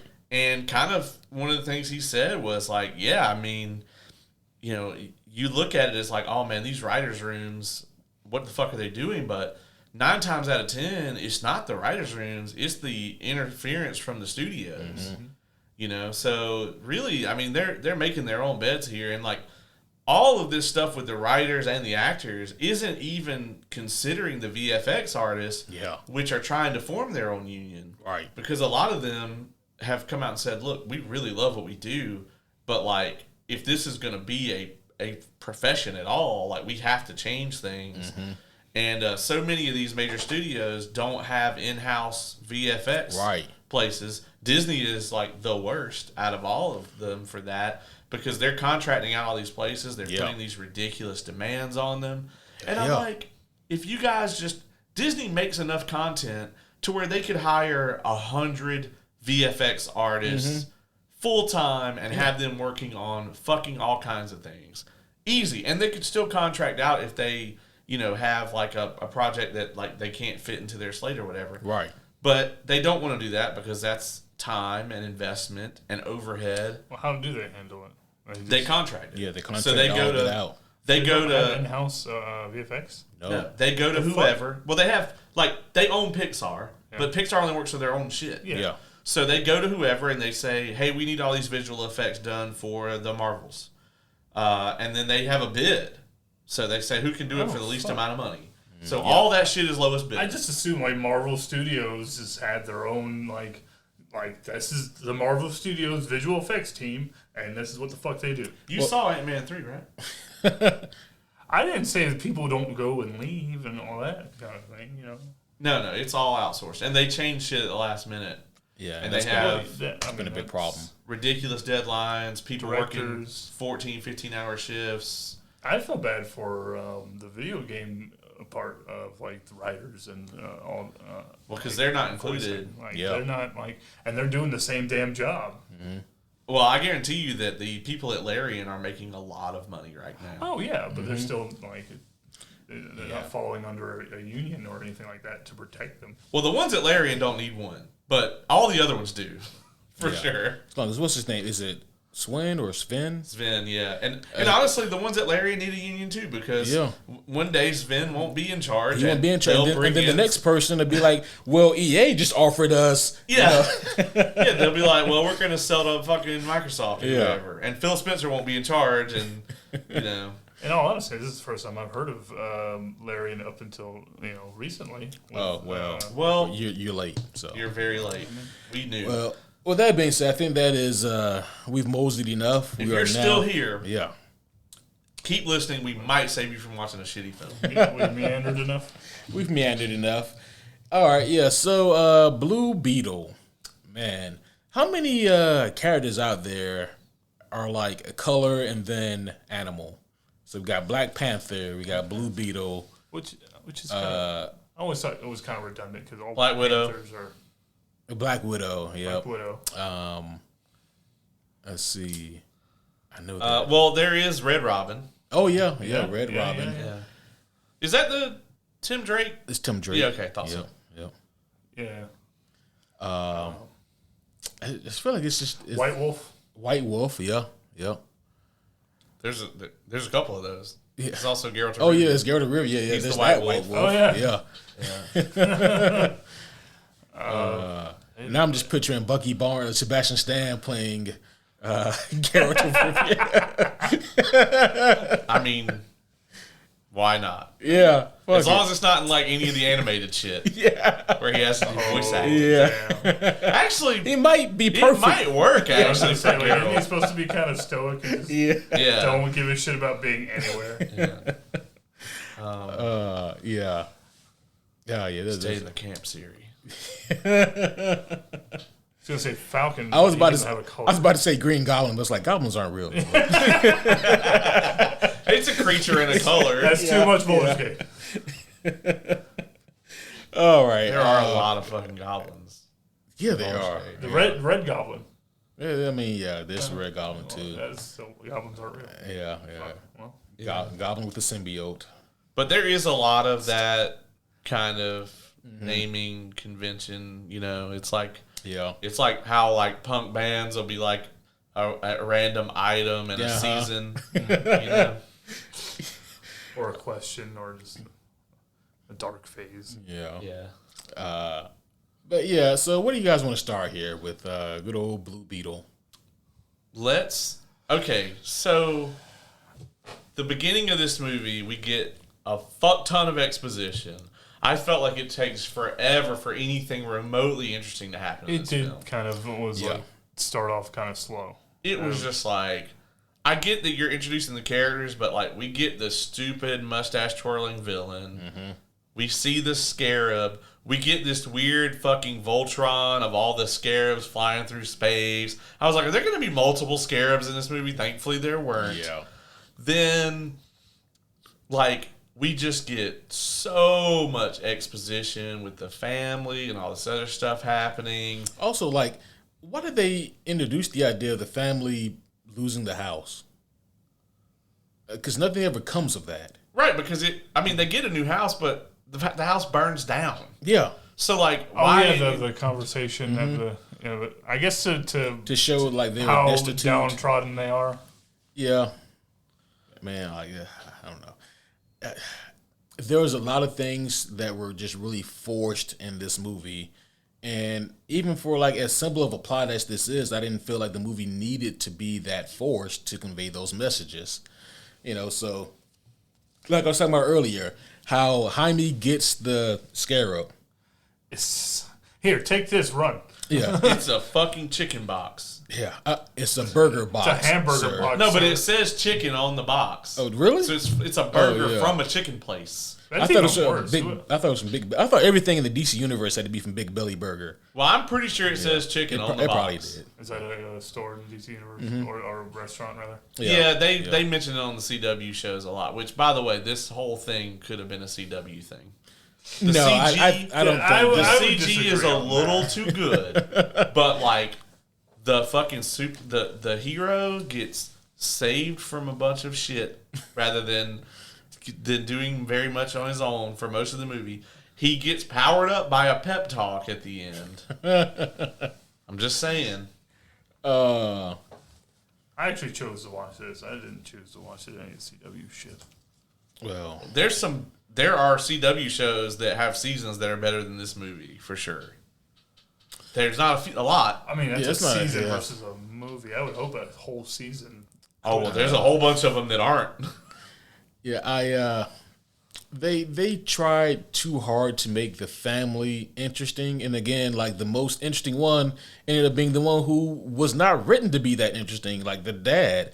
And I'm like, sometimes level-headedness just outwins, I think he was just written to be the most likable character, just so he Was he though? I feel like Caleb said earlier, like maybe the grandma was supposed to be like the she was supposed to be the comic relief type of. Or what was George Lopez, the comedian, supposed to be? More comic relief, and the hero itself was supposed to be more comic relief, and then He does comedy. Is he a comedian, though? Well, they are not mutually exclusive. He does stand up. Yeah. I mean, I've enjoyed his work in the past. I don't know that I've ever laughed at a George Lopez joke in my entire life. I didn't say I laughed. I just said I watched it. Yeah. I don't know. There's a lot like of the family build-up stuff. Clearly, they want the grandma to be the standout that everybody's talking about. I wouldn't be surprised if somebody in that writer's room was like, she should get a scarab in the second movie or something. Oh, fucking Don't you put that evil on us, Ricky Bobby. Well, I just did because it's some bullshit that they would come up with. I would go see it, though. I know. And that's why they would do it. That's why they would do it, Brendan. That's exactly why they would do it. And that's why they'll keep doing it. Morbid curiosity. But, I ultimately, like, there's really not a whole lot in this movie that is satisfying. There's nothing in it that you haven't seen before. The only thing that I would say that would be an exception to that is, like, there is a really good fight at the end. And, like, most of the action is pretty good. And a lot of it, I think, is creative. Even though it's in the trailer, the Buster Sword part is still kind of cool. See, that must be in the later trailers. I never saw that. Yeah, I think it's in the second trailer. Yeah, I think that's why they put it in the trailer, because they're like, this is a cool shot. I wish I hadn't seen it, but like... Yeah, I mean, I wish they didn't, but... It's like they realized they made a shitty movie. They were like, we need to put a cool anime fight at the end. Yeah. And that's really what it was. But I didn't mind it, because, like, the bad guy has kind of like a fucking... Epion from like Gundam Wing thing going. They even had him bring the whip out, And I was like, you know what? Did he look like that in the comics? I mean, similar enough, what I mean? Big red robot guy? Yeah, okay. I mean, he had more, scarab-esque things going on, but essentially the same thing. I think that part was like a wink and a nod to say that Jaime is a closet, what do you call him? Weeb. I mean, sure. I mean, he didn't have to be a closet weeb. Hell, Or he just, could have been just a weeb. Yeah. Just like, hey, he likes the thing you like. Yeah. I mean, you can see it coming from a mile away, like everything that happens. Like the villain within the first 10 minutes, you're like, he's going to turn good at the end, last minute. Yeah. And you always knew that about him.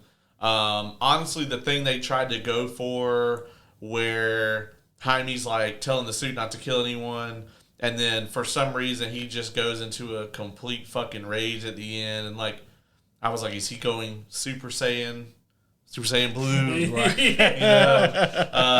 And like I just didn't buy it. It felt so forced, where it's like he's like trying to actually kill him, and then the suit's like, we aren't killers, and I was just like, I was like, no, Scarab. Like, you mean Jaime's not a killer? Yeah, like, you don't care. You wanted to kill some motherfucker, and you shouldn't give a fuck. Right? Yeah, you're about self-preservation. You know right. what I mean? Yeah, at any cost, and yeah. this guy clearly isn't going to stop coming for you. Right.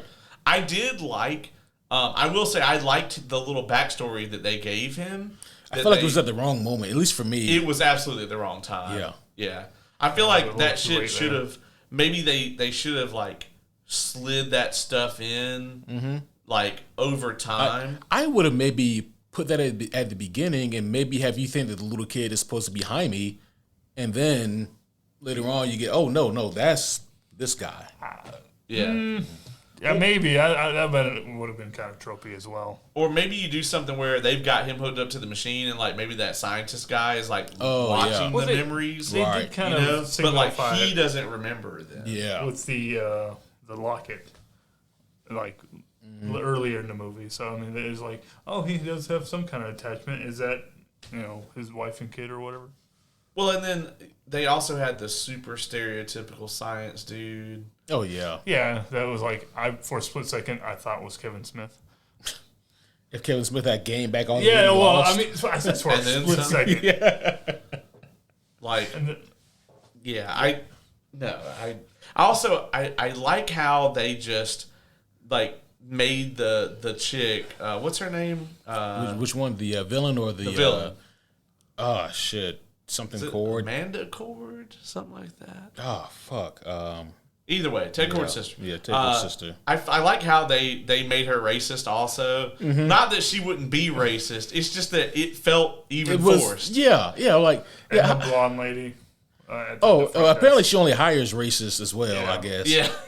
That lady would like. She left that position and went to go be an anchor on Fox News. Like 100%. Damn. Yeah. She's definitely a pull yourself up by your bootstraps type of girl. Oh yeah, for sure. Yeah. It's Jaime. Well, in America, this pronounced Jamie. Like she might as well have said that. Yeah, it was. It was actually that would be pronounced Jame. She was. It wasn't cringe with her. Like, I mean, it was cringe that like people think that way, but like it didn't feel weird. But every time they had Susan Sarandon do it, it was just like, yeah, you hate me, and I'm a fucking racist. Yeah, like underlay. I'm like, what's this? I'm like, it's like the difference between like a pro wrestler having heat because you're such an extraordinary heel, and you having heat because people want you to go away. Yeah. Yeah. There was no there was nothing in this script that felt like it was like skillfully done. Yeah, like and it's true, like there were no characters that were just expertly written that felt like they had depth to them. Like they were all really one-dimensional, like caricature-esque, Just all reminded me of the Saturday morning cartoon, just of everything. Like, and her, she was just evil for the sake of being evil because we wanted to take over the world, kind of thing. Like, we want to make our company the most powerful, Yeah, we can raise an army of super soldiers. $120 million Saturday morning cartoon. God damn. That was the budget for this. Jesus. I do not think it's going to make that back. No, dude. One thing I hated too is everything in this movie is fucking like everything is CG, even the fire, like even little things where it's very easy to do practical effects. It's all CG. His suit, for a lot of it, I saw at least to me, it seemed like he was actually wearing a suit. Yeah, I mean, he was wearing like a physical suit for most of it, but. Yeah. I mean, hell. But even when the cup falls in the house and it catches on fire, that fire was fucking CG. Like, how hard is it to get a piece of carpet and fucking set a thing on fire, like, to where it's believable? Like, and that does irk me incredibly, right? Because, like, I'm such a big fan of, like, movies from the 70s and the 80s. Like, I love, like, those eras of filmmaking just because of, like, the creativeness and, like, the practicality of the effects they used back then. You won't when we watch Dune. Damn. I haven't seen that one yet, so. Oh, which one are we talking about? Either. No, the one from the 80s. Yeah. But No, the new one is amazing. Right. Yeah. God damn it. Still, not everything from the 80s is phenomenal, How dare you? I mean, we watched Masters of the Universe. Check that out on Patreon. But yeah. That movie was Oscar worthy, sir. Okay. I don't know. Especially Dolph Lundgren's performance. God, and his weird ass accent. Yeah. But anyways, like how one note these characters were really irked me. But we were talking about like the CG here, like the over reliance on CG. It was so over the top. I am very fatigued of the over reliance on CG. You know what I mean? Like just a few months ago, I watched motherfuckers shoot flaming shotguns in John Wick, and here I am now. And those things are real. Like that's a real ammo. Dragon's Breath. Is real, yeah. Dragon's Breath shotguns or ammo. Yeah. And I'm like, why am I watching a fucking a CG fake fire right now? And and it's not just that. It's like death by 1,000 cuts, right? So that's not the only thing here, but there's so much obviously in this movie, but in like Hollywood in general right now. Like I'm just tired of the over reliance on CG. Obviously, use it where you need it. Thanos, they made the right fucking call there. Yeah. I wish X-Men Apocalypse had went that route. Poor Oscar Isaac. Yeah, I know. Damn. Just the design of him just didn't was the design of him was god awful in that movie. Yeah, he looked like Ivan Ooze. Like he literally did look like Ivan Ooze. And somehow Ivan Ooze, I've watched that movie since that movie came out, and somehow Ivan Ooze wasn't that bad. But like, I think it was just like that we all knew Oscar Isaac was being held back by that shit, by that terrible design, because he didn't do a bad job. I don't ever know that I've seen him do a bad job. It's the problem, and it's not even Isaac's fault, is that they could have casted someone a little bit more imposing. And the fact that you are you don't have to do that. Like, I mean, it's like, well, if you're gonna do like a practical, first of all, a practical apocalypse doesn't even sound right coming out of my mouth. Yeah, who are you gonna cast? Michael Jordan? Yeah. Like, what the fuck? Well, they should have Brock Lesnar? Yeah. I don't want apocalypse to sound like this the whole time.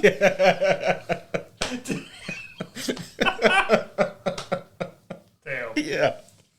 I mean, it's accurate, but damn. And so, like, it just it doesn't. They should have went the whole Josh Brolin Thanos route, where they kind of take him and just kind of expand on like his features and stuff, but make him imposing. Mm-hmm.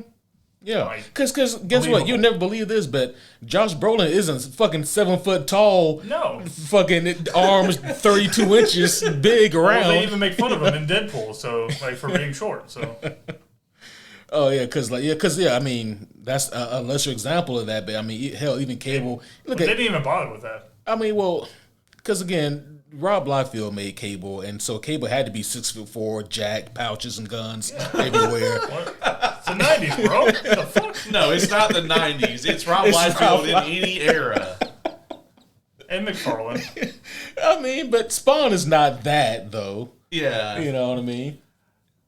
Yeah, I mean, Spawn is pretty fucking 90s though. But Michael Jai White was a believable Spawn. That's Michael J. White. Like, one of the badass actors to ever exist.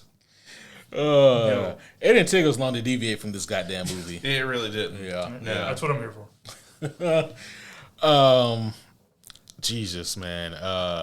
There's a lot of bad shit in this film. Like, I mean, there is. It's really like just like the contrivancy for so much of this, for things to get from A to B. First of all, okay, so when Ted Kord's kid, that's what I'm calling these characters, Ted Kord's kid and Ted Kord's daughter. I mean, his kid and his sister. Yeah. So like when the daughter goes in and she steals the scarab. Jenny, right? Jennifer. Jenny from the block. Jenny from the block. Yeah, she's still Jenny from the block.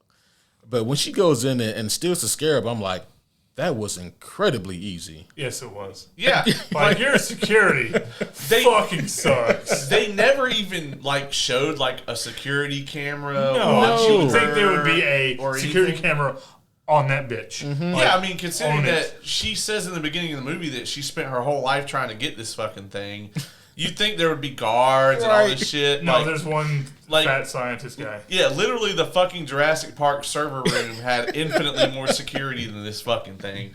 And, like... the fucking shaving cream can had more security. Yeah, and you just twist the bottom of that bitch. Like, yeah. So, like, they never even show how they knew that she took the shit either. Like, they just kind of... You just kind of guess that. Also, I want to point out that when he first transforms into Blue Beetle, he fucks that house to shit. Oh, yeah. And then in scenes after that, it's not even fucked up. It's like, that didn't happen. What are you talking about? Like, the kitchen is, like, gone. And then, like, all they show is, like, a tarp over a little hole in the roof one time later in the movie. He makes multiple holes in that goddamn roof. Yeah, I mean, I think the house gets his ass whipped more than anyone in this movie.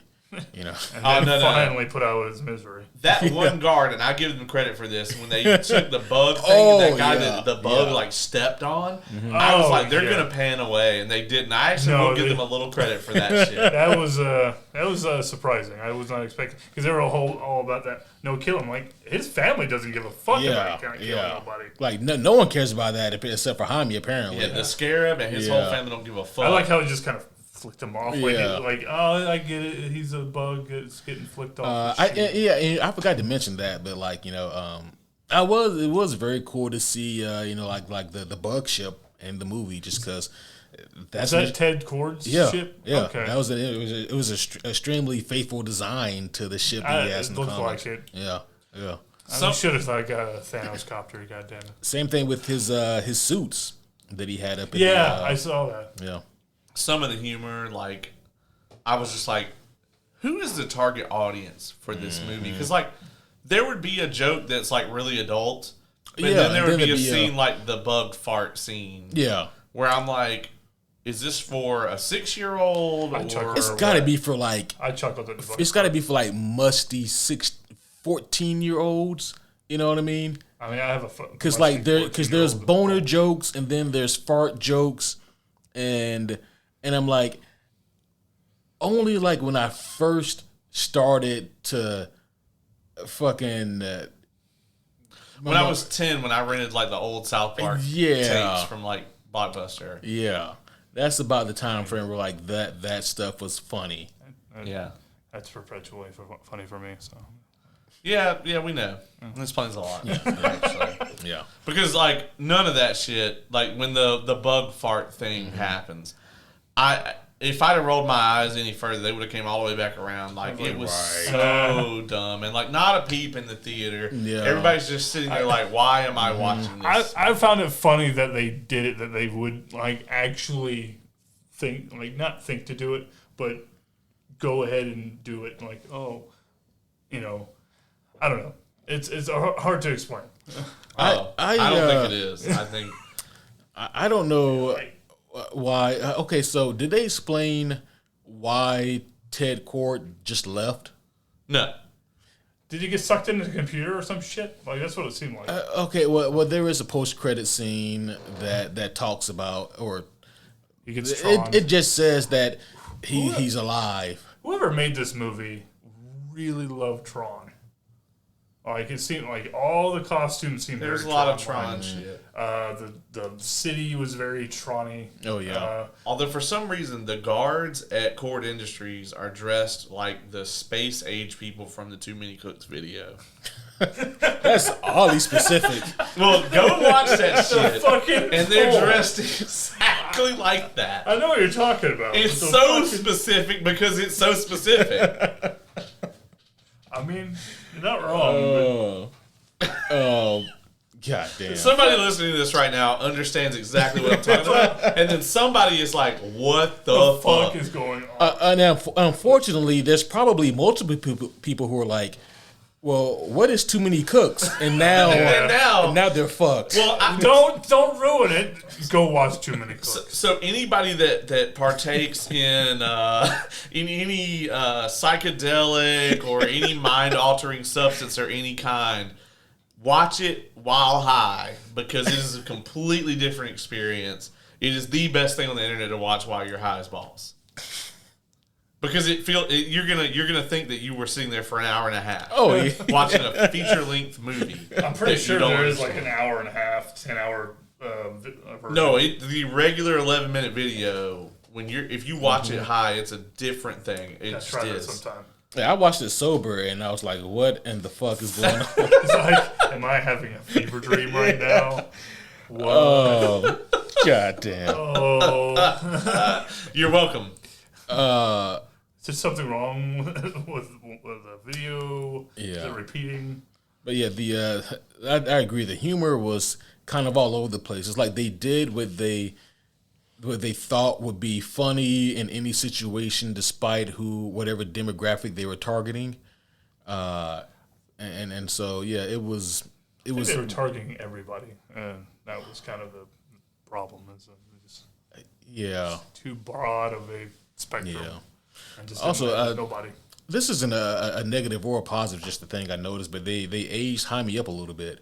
Is it? Yeah, I mean, he's normally like around, I would say, 16 to 18. He's really? like, I think they said 22. Yeah, he's 22, I think. Yeah. Which is fine. I don't like little kid superheroes. Yeah, he probably would have been much more insufferable had Yeah. they made him any younger. That's true. I mean, I don't know. He was about that age when he was in Cobra Kai in the first season. High school. Yeah. Yeah.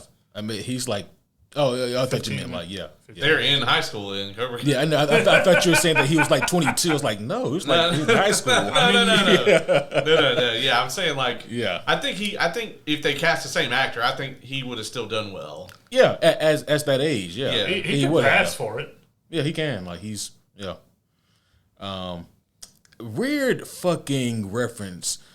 One that we may have to do on the Patreon one day. Have you guys seen Surf Ninjas? Surf ninjas. Wow. I am pretty sure I have seen that, but it has been a Probably. long time. Yes, that's fair. I think I rented it thinking it was part of the Three Ninjas. Part of Three series. Ninjas. Yeah, you know, just doing the whole ninja craze. You know, during the It's 90s. 90s. Man, I went through a Dinosaurs and phase of ninjas. being obsessed with those movies. Oh yeah, same. Remember the Three Ninjas with Hulk Hogan in it? That was fucking weird. Yeah, it was. Yeah, that was my favorite one. And plus that was Hogan off steroids, so he was like kind of small. Like, what the fuck is going on? Is here? that the third Yeah. one? I think it was third. Yeah. Yeah, the third one's definitely the worst. Yeah, they were at like the carnival or whatever. I think. Yeah. I really like the second one. Uh, The third one is the worst, and then the first one's pretty So good. long. Yeah. That actually happens with a lot of trilogies back then. Like, one would be pretty good, two would be amazing, and then the third one is like, what the fuck happened? yeah. Ninja Turtles. Why did I bring up? Never ending story. Never Ending Story. Yeah. Is 2 better than 1? I didn't think. No, it was. two's not better than one. Okay, I was gonna say like You're right. what? Mighty Ducks. Yes. Second one's the best yes, one. Third yes. one's the worst. It's still a good movie, but it's Yeah. definitely the worst one. I think I might feel that way about the original Teenage Mutant Ninja Turtle movies. Yeah. I like the first one. I really dig the second one, and the third one is terrible. Yeah. Terminator. I mean, Terminator. yeah. Even though I do have a soft spot for the first one. I didn't think 3 was bad. Like, But it's the worst one. In comparison to what came after yeah. it. Three is not bad compared to the shit we got after that. but you get compared to the first one, and like it's comparing like Alien to Aliens. Star Wars. Star Wars did that shit. Oh, wow. Yeah, that's true. I love Return of the Jedi, but it's the worst of the three. That's true. Yeah. Yeah. That happens a lot. That's fair. Especially now that on the Blu-ray, because they added eyelids to the Ewoks and their CG. Oh, that's creepy as fuck. That makes them even creepier. Yeah, they're super creepy now. No. They blink. Oh, jeez. Because the original ones didn't blink. No. The puppets, yeah. Well, that's good. Well, you don't blink when you're strung out on meth. You know? so yeah, they went and added CG like eyes to them, and they blink now. It's so creepy. God damn. You good over there, putting? Listen, that got me. Anyway, yeah, the only reason I brought up Surf Ninjas that led down that whole fucking thing. I need to look this up now because holy shit, this sounds.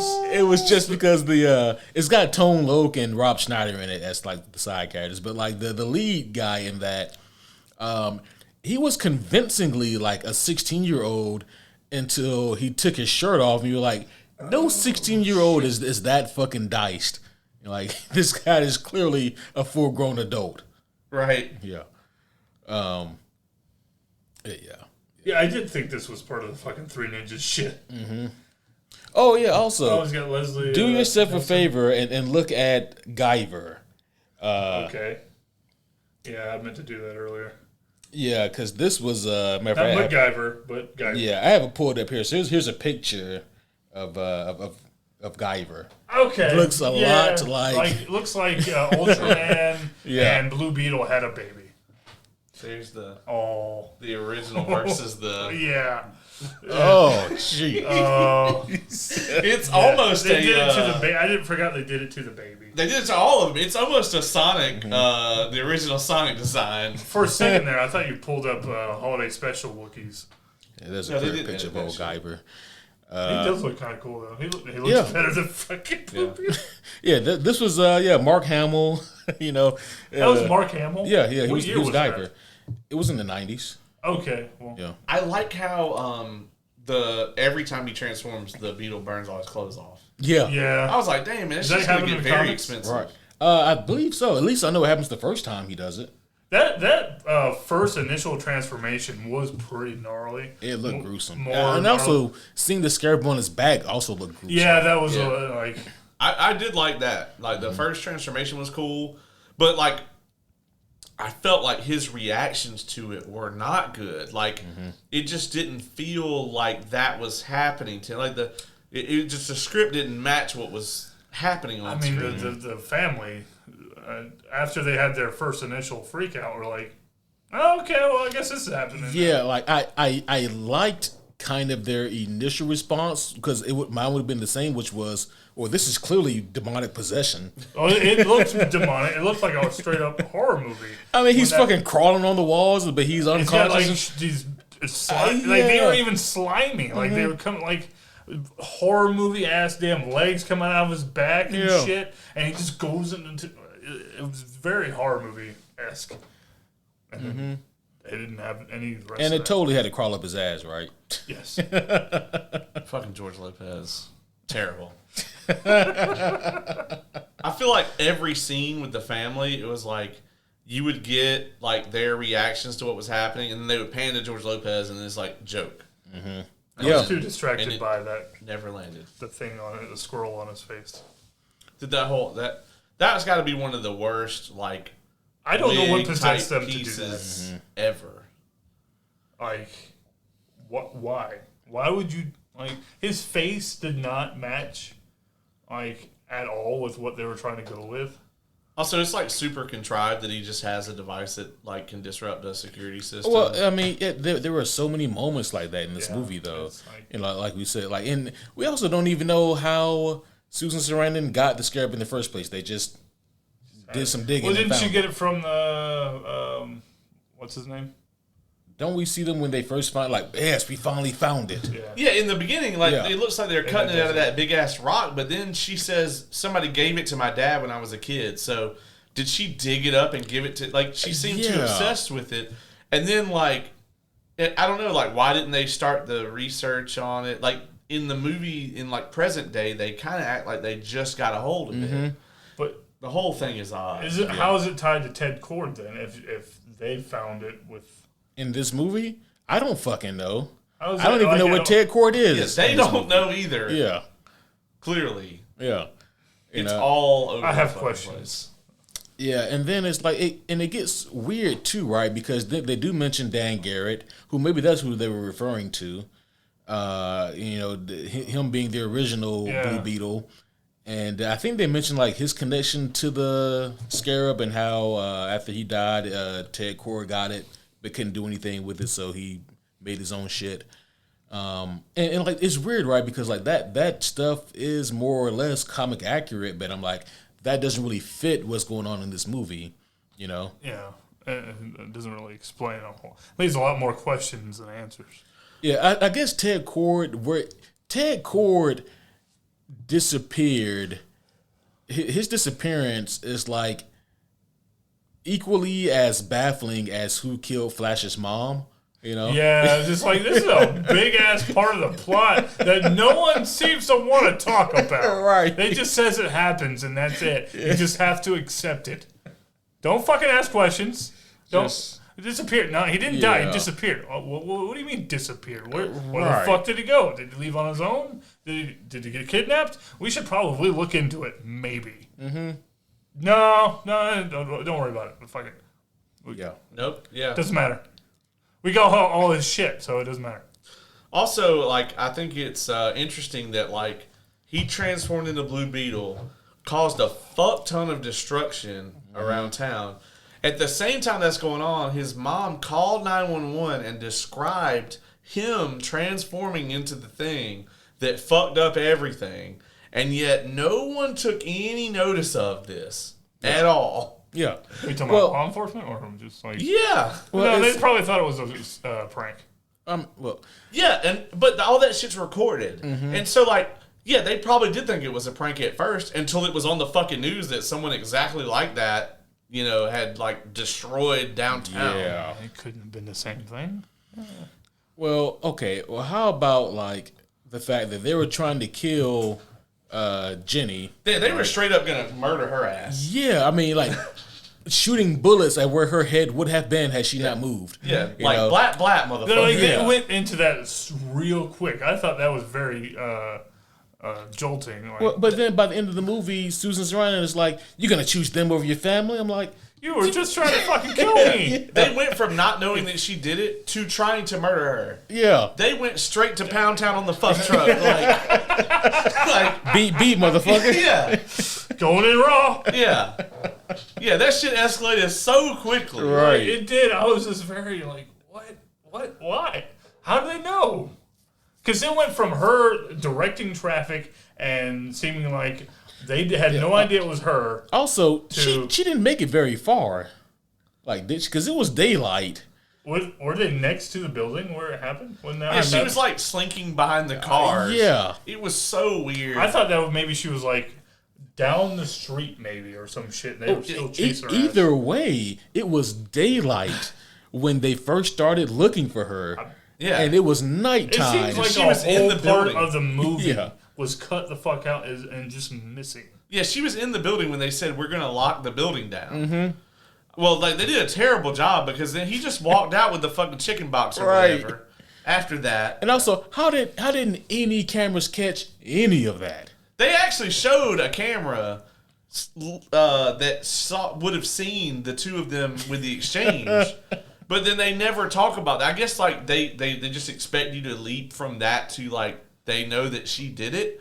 But like that's such a weird fucking leap because you never see the Scarab. She just handed him a fucking and box. Also, this thing is so important to her, right? Why would you just randomly give it to this guy who you spoke to for 2 seconds yesterday? Yeah, you gotta get this out of here right now. Random employee and don't look at it. What the fuck do you think I'm going to do with it as soon as I'm out of your eyesight? Yeah, I'm going to open this shit up. Don't touch it. Don't look at it. I'm going to do all of it. Yeah. Especially now that you told me not to. Like, now I'm curious. Right. What the fuck? And then you're surprised. I don't know you. I don't owe you shit. And then you're surprised when I show up with superpowers. I'm like, well, you should have seen this coming. Yeah, you could have had these damn powers. Especially since you're supposed to know what it did. Right. Like, yeah. She really should have known what it did because, A, she clearly knew her dad was Blue Beetle. And then she clearly knew that Blue Beetle had ties to the original Blue Beetle who had the scarab. So, it's... Did she not know? Did she already? Yeah, she knew. She explained it to them while they were in like the what do you call that? The beetle. The beetle cave. The beetle layer. What do they call it in the comics? I don't. He didn't name it in the It's comics. got to be like the Beetle Cave. Or beetles do live in caves. Like Well, that. fun fact, like Oliver Queen called his place the Arrow Cave, the Arrow Cave until Harley Quinn was like, called... "Why don't you call it the Quiver?" He was like, "Fuck, that is a better name." It the is. shithole, the beetle shithole, because dung beetles and Just the beetle hole. the beetle hole.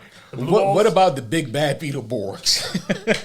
That's going to be the sequel. Big Oh, bag, shit. the beetle hole?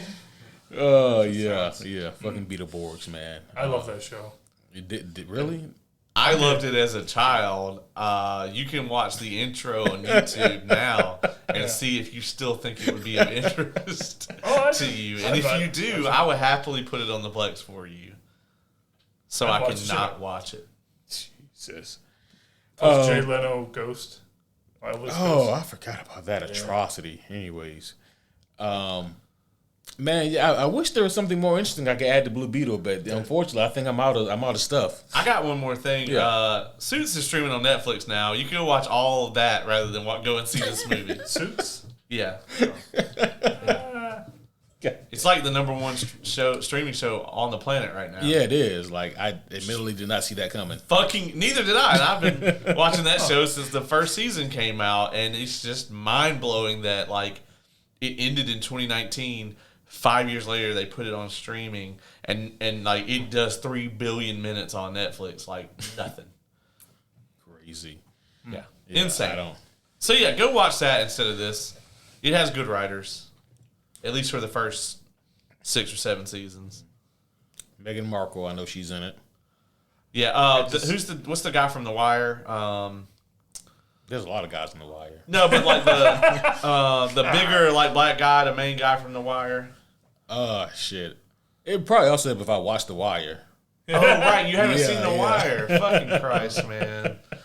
Now I gotta... The only thing I know recognize from Suits is that Nazi joke that's on the internet. Dude, like that's not even like That's the only thing I know. Yeah, I'm just saying like that isn't. Well, Wendell Pierce Okay. isn't. Yeah, that like that's not even a good suit joke. It's just not. It's not even a good scene. I mean, it's all right in the show, but Made me it's just chuckle. man. Very man. Anyway, this is not a Suits podcast. This is just me telling you one of the many interesting things you could do, like dig out your eyeballs with a spork rather than go and suffer through Could this. play the Shield the game. Yeah, we talked about that a few weeks ago, about how there was a Shield video game that came out. That surprised the hell out of me. I watched the whole video on it. I was like, this is fascinating. Yeah. I've never played it, which is weird. Yeah. And like you play through it the same way that the intro is on the show. So like you walk for like 2 seconds and then smash cuts like someone's name on the screen, like you're like Michael Chiklis. And then you keep moving around and then fucking Jay Barnes and Oh my god! Every so often, does like the music cut on it like Max Pine? Just over there! Yeah, it scares the shit out of you as you're playing. I'm like, god damn it! Now I'm traumatized from early. Like, god damn. And you can't turn the volume down. You can't turn the volume down. even if you mute your TV, Yeah, it's still on. Yeah, it locks the volume on your TV to maximum for those moments. oh shit. Okay, well I think we have bullshitted enough, guys. That's our thoughts on Blue Beetle. Save us, James Gunn, please. You are literally our only hope. It's gonna be a while. Yeah, it will be. It will be. Yeah, Superman Legacy. There's a Starfield amount of shit riding on that movie now. Yeah. Until then, we have the Marvels and Kraven. Yeah. And Aquaman 2. I'm gonna call it now. The Marvels is gonna be better than the first one. Not that that's a high bar. I mean, well, no shit.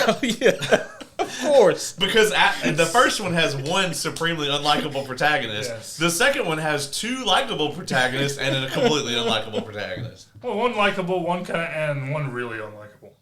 Who's the kind of Miss Marvel. Fuck off. She's great. I don't like little kids. I mean, I'm kind of with you on this, Brandon. Dude, Like, she's like 20. She's not in canon in the show. I'm saying the actress is very good. It's not that Carol Danvers is not likable, although that is another discussion. That is also true. But it's the fact that Brie Larson is not a likable human being. Well, that's called good casting. Yeah, but like Iman Vellani is amazing casting for the character. From what I've seen, her voice seems kind of annoying. Let's wrap this shit up. Yeah. I'm not going to sit here and listen to this nonsense. Yeah, we'll go ahead and wrap this up. Hey, homies, thank you guys for being here again. This has been definitely an experience. But, as always, even if the movie may not be that good, the review is always fun. And so hopefully all you homies listening had a blast listening to this review. Obviously, we'll be back again soon. But until then, my name is Superhero Homie Q. Superhero Homie Brendan. I can see why you didn't give him the title. It doesn't sound good saying it. What? And my name is Superhero Homie Caleb. Fine then.